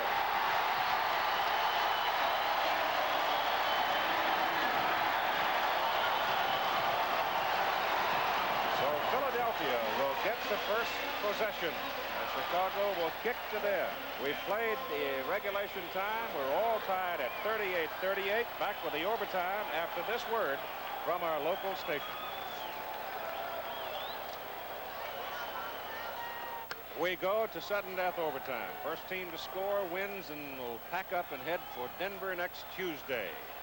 All even at 38 as Philadelphia comes from a 38-17 deficit to score 24 points in time in the fourth quarter. Each team now will have 3 timeouts. Wide World of Sports will follow us as soon as we get a decision. Frank Corral will kick it off for Chicago, and Alan Harbin is the deep man, and Corral has not allowed Philadelphia to return a kick so far today. And Chicago has won both of the overtime games they have been in this season. Here's the kick. There will be a return from the 4 by Harbin. He comes back out to the 27. Keith Jackson, Lynn Swan, Tim Brandt, Coach Dick Corey of the Boston Breakers visiting with us in the second half and having the time of his life. I didn't know it was so tough up here. You guys do a great job. First down for Philadelphia at the 27. Chicago's defense has been on the field virtually all of the fourth quarter.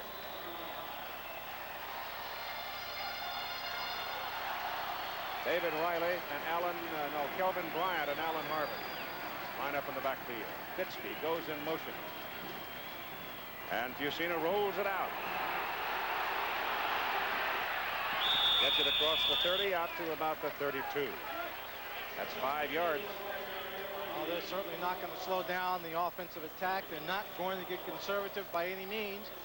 They want to march the ball down the field, get there as quickly as possible. Swanee, let me ask you a question here. You see the total yardage regulation time, but let me ask, I think, the important question at this point. Chicago's front. Lorch is 33, Ehrman 34, Lathrop the youngest at 26, RU at 35. Philadelphia's offensive line is younger, probably a little bit stronger at this point. And the Philadelphia team, or the Chicago Blitz, have been in a strong pass rush the whole time. Kelvin Bryant for a first down. And more. Kelvin Bryant has been sitting out that last series, so he is fresh, he is strong. First down, Philadelphia. They had to stop a fight that time. The ball is out at the 42. Gets good blocking up front. David Riley, number 35. You see right there, he runs into a pile, keeps those legs moving until Ed Smith just reaches up and grabs and holds on to one of them. So the Stars have at least 4 more snaps in this possession. We are in overtime, a 38-38 ball game, and the winner goes to the championship game in Denver. Bryant again. Right up the middle he goes, curling it back in behind Oates and Garza, and reaches the 46. Bryant, 20 carries today, 132 yards. Consistent. He has been consistent with his team all year long. Coming into the USFL out of North Carolina, they said he was a ball player that was often injured, not being able to last the full season. But he's taken more than his shares of hits, shots this year, and he's come through it just fine. He goes out holding his right leg right now, back in the hamstring area. Harvin comes in to replace him. Fusina. Little play action, flips it over there. The pass is caught at midfield by David Riley. Riley bouncing on upfield, having been untouched to get the first down for Philadelphia. You know, things become cliches because they're actually true. That's why you keep saying them over and over again. Momentum. This is what has allowed this team to come back. They've got that momentum, a little fire in their blood, given them by Scott Fitzke on 2 great grabs. And there you see Riley losing his footing, but then struggling, crawling to make sure he gets the first down. As they cross midfield, now the ball at the 46-yard line of Chicago.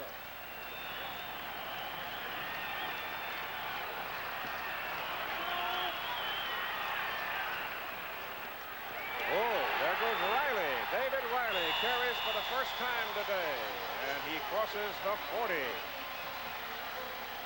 During the course of this entire ball game, a couple of the owners for the Chicago Blitz have been sitting in the box.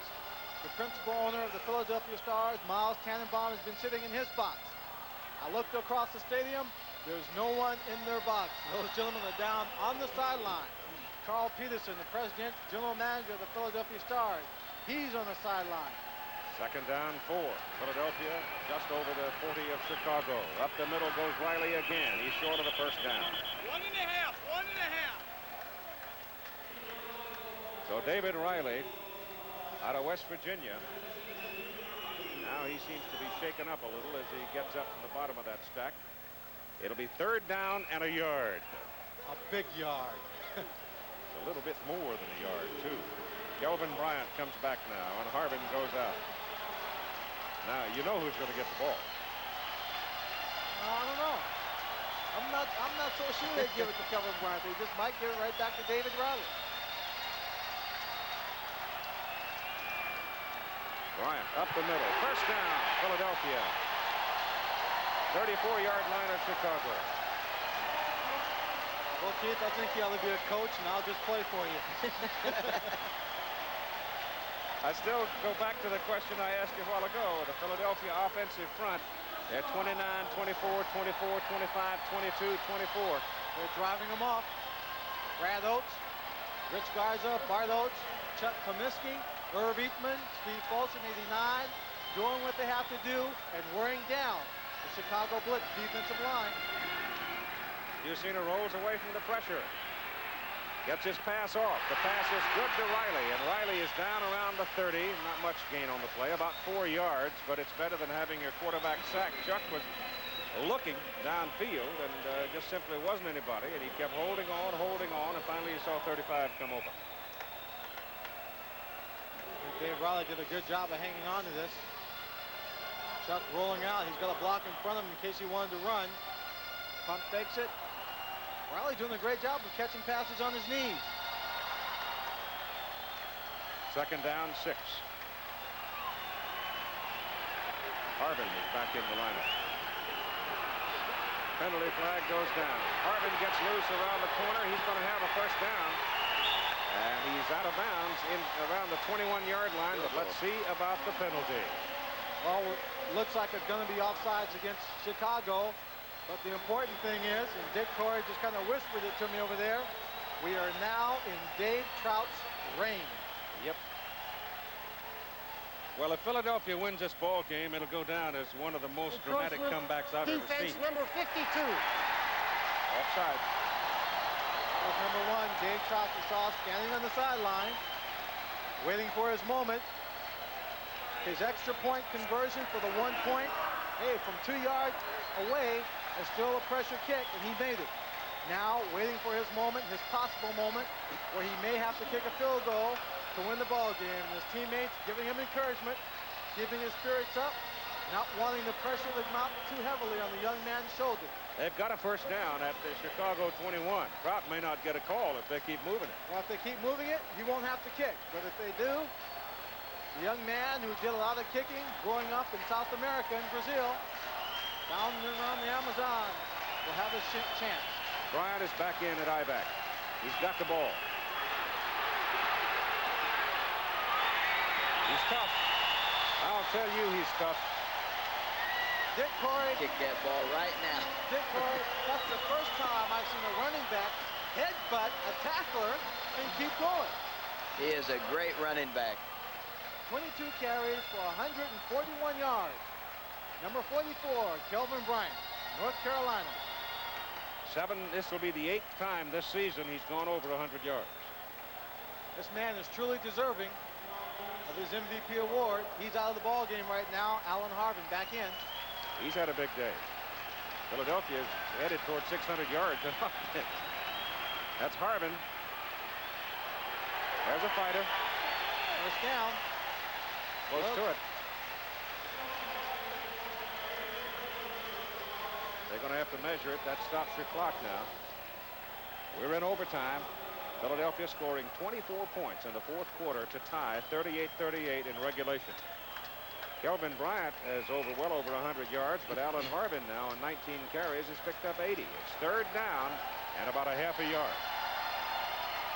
And David Trout over there crying. Don't faint, David. Heat's going to be on him if they don't make this first down. It's Harbin. He's got the first down. He may have a touchdown. He's down inside the 5. Out of bounds at about the 3, maybe the 2. First and goal, Philadelphia. Dan White made the tackle, but Alan Harbin was a step away. 2 yards away from a touchdown. With all due respect, Dick Corey, you're most deserving, but you got to see that in a situation like this, Jim Morris did a great job of bringing his team back. He couldn't have been too far in that Coach of the Year ballot. I tell you, Jim has done a great job with this team, winning 15 games and coming back from a score like he came from behind today.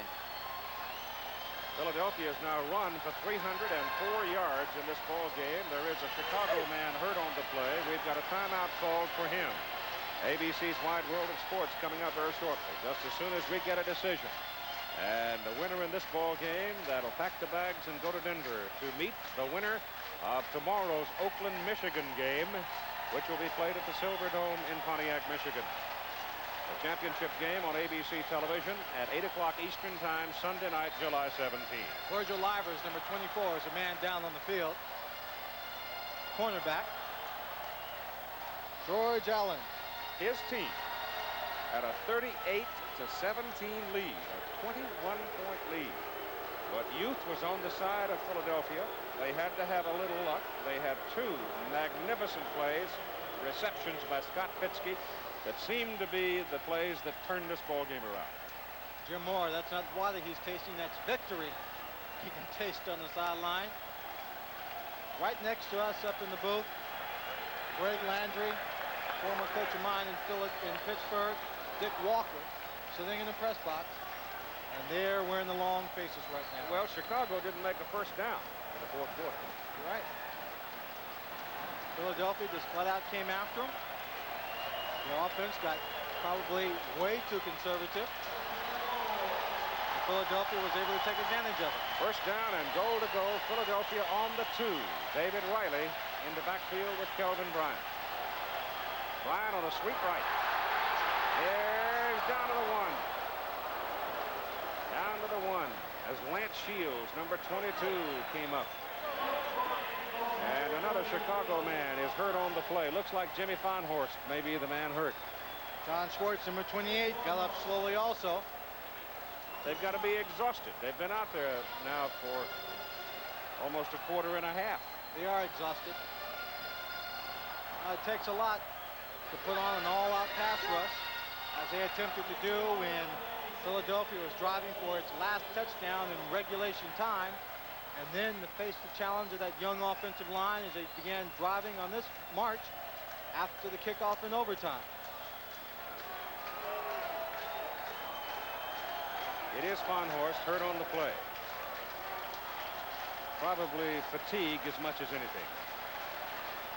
And that's when you become injury prone in football, is when you are tired.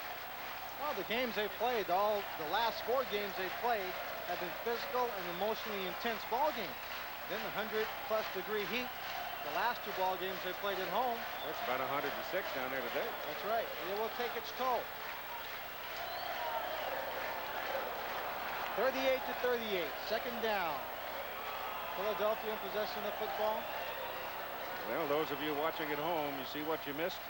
I'll tell you, there may only be 13 or 14, 15,000 people are here at the stadium today, but they have been thoroughly entertained by their home football team. And it looks as though their home team just may give them the victory. They're a yard away on second down.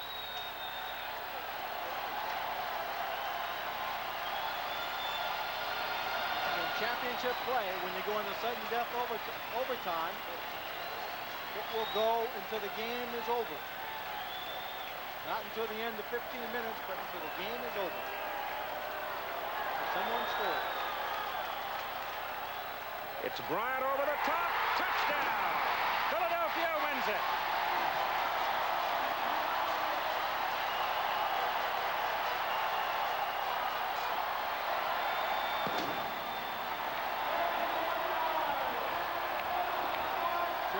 Being hoisted onto the shoulder of players. Scott Fitzke, Kelvin Bryant, Chuck Fusina, Alan Harvin, all being mobbed by these fans in Philadelphia. If it's capturing the hearts of the fans by great football, by championship caliber play, by phenomenal comebacks. Here's Tim Brandt, if we can find him in that melee. Jim, that's one of the gutsiest performances we've seen. You've got to be proud of him. I'm so proud I can hardly talk. That's the greatest team ever. What did you tell him at halftime? Not much. I just said we'd come back all year. We're going to do it again this year. That's exactly what I told them. Congratulations. We'll see you in Denver. And so you have seen, ladies and gentlemen, one of the more remarkable comebacks that you will ever see in a football game, whether it's Little League, college, or professional. Chicago led by a 38-17 margin. Philadelphia came back, shut down Chicago in the final quarter, tied at 38 to force the overtime, won the flip of the coin. They got a return the first of the ball game, and then finally it was their great running back, Kelvin Bryant, going over the top, tumbling into the end zone, and Philadelphia beat Chicago 44-38. Kelvin Bryant, he's played injured, he's played tough, but as Dick Corey said here during the second half, he is a man that plays hard 100% of the time, and he never gives you less than that 100% effort. So your final score, Philadelphia 44, Chicago 38. Philadelphia will meet the winner of tomorrow's Oakland-Michigan game, which you will see here at 1:30 Eastern Time. Stay tuned next for ABC's Wide World of Sports. Travel arrangements made through and promotional fee paid by United Airlines. United flies to Hong Kong from more top business centers with 3-class Royal Pacific service. This has been a presentation of ABC Sports. We hope you enjoyed it.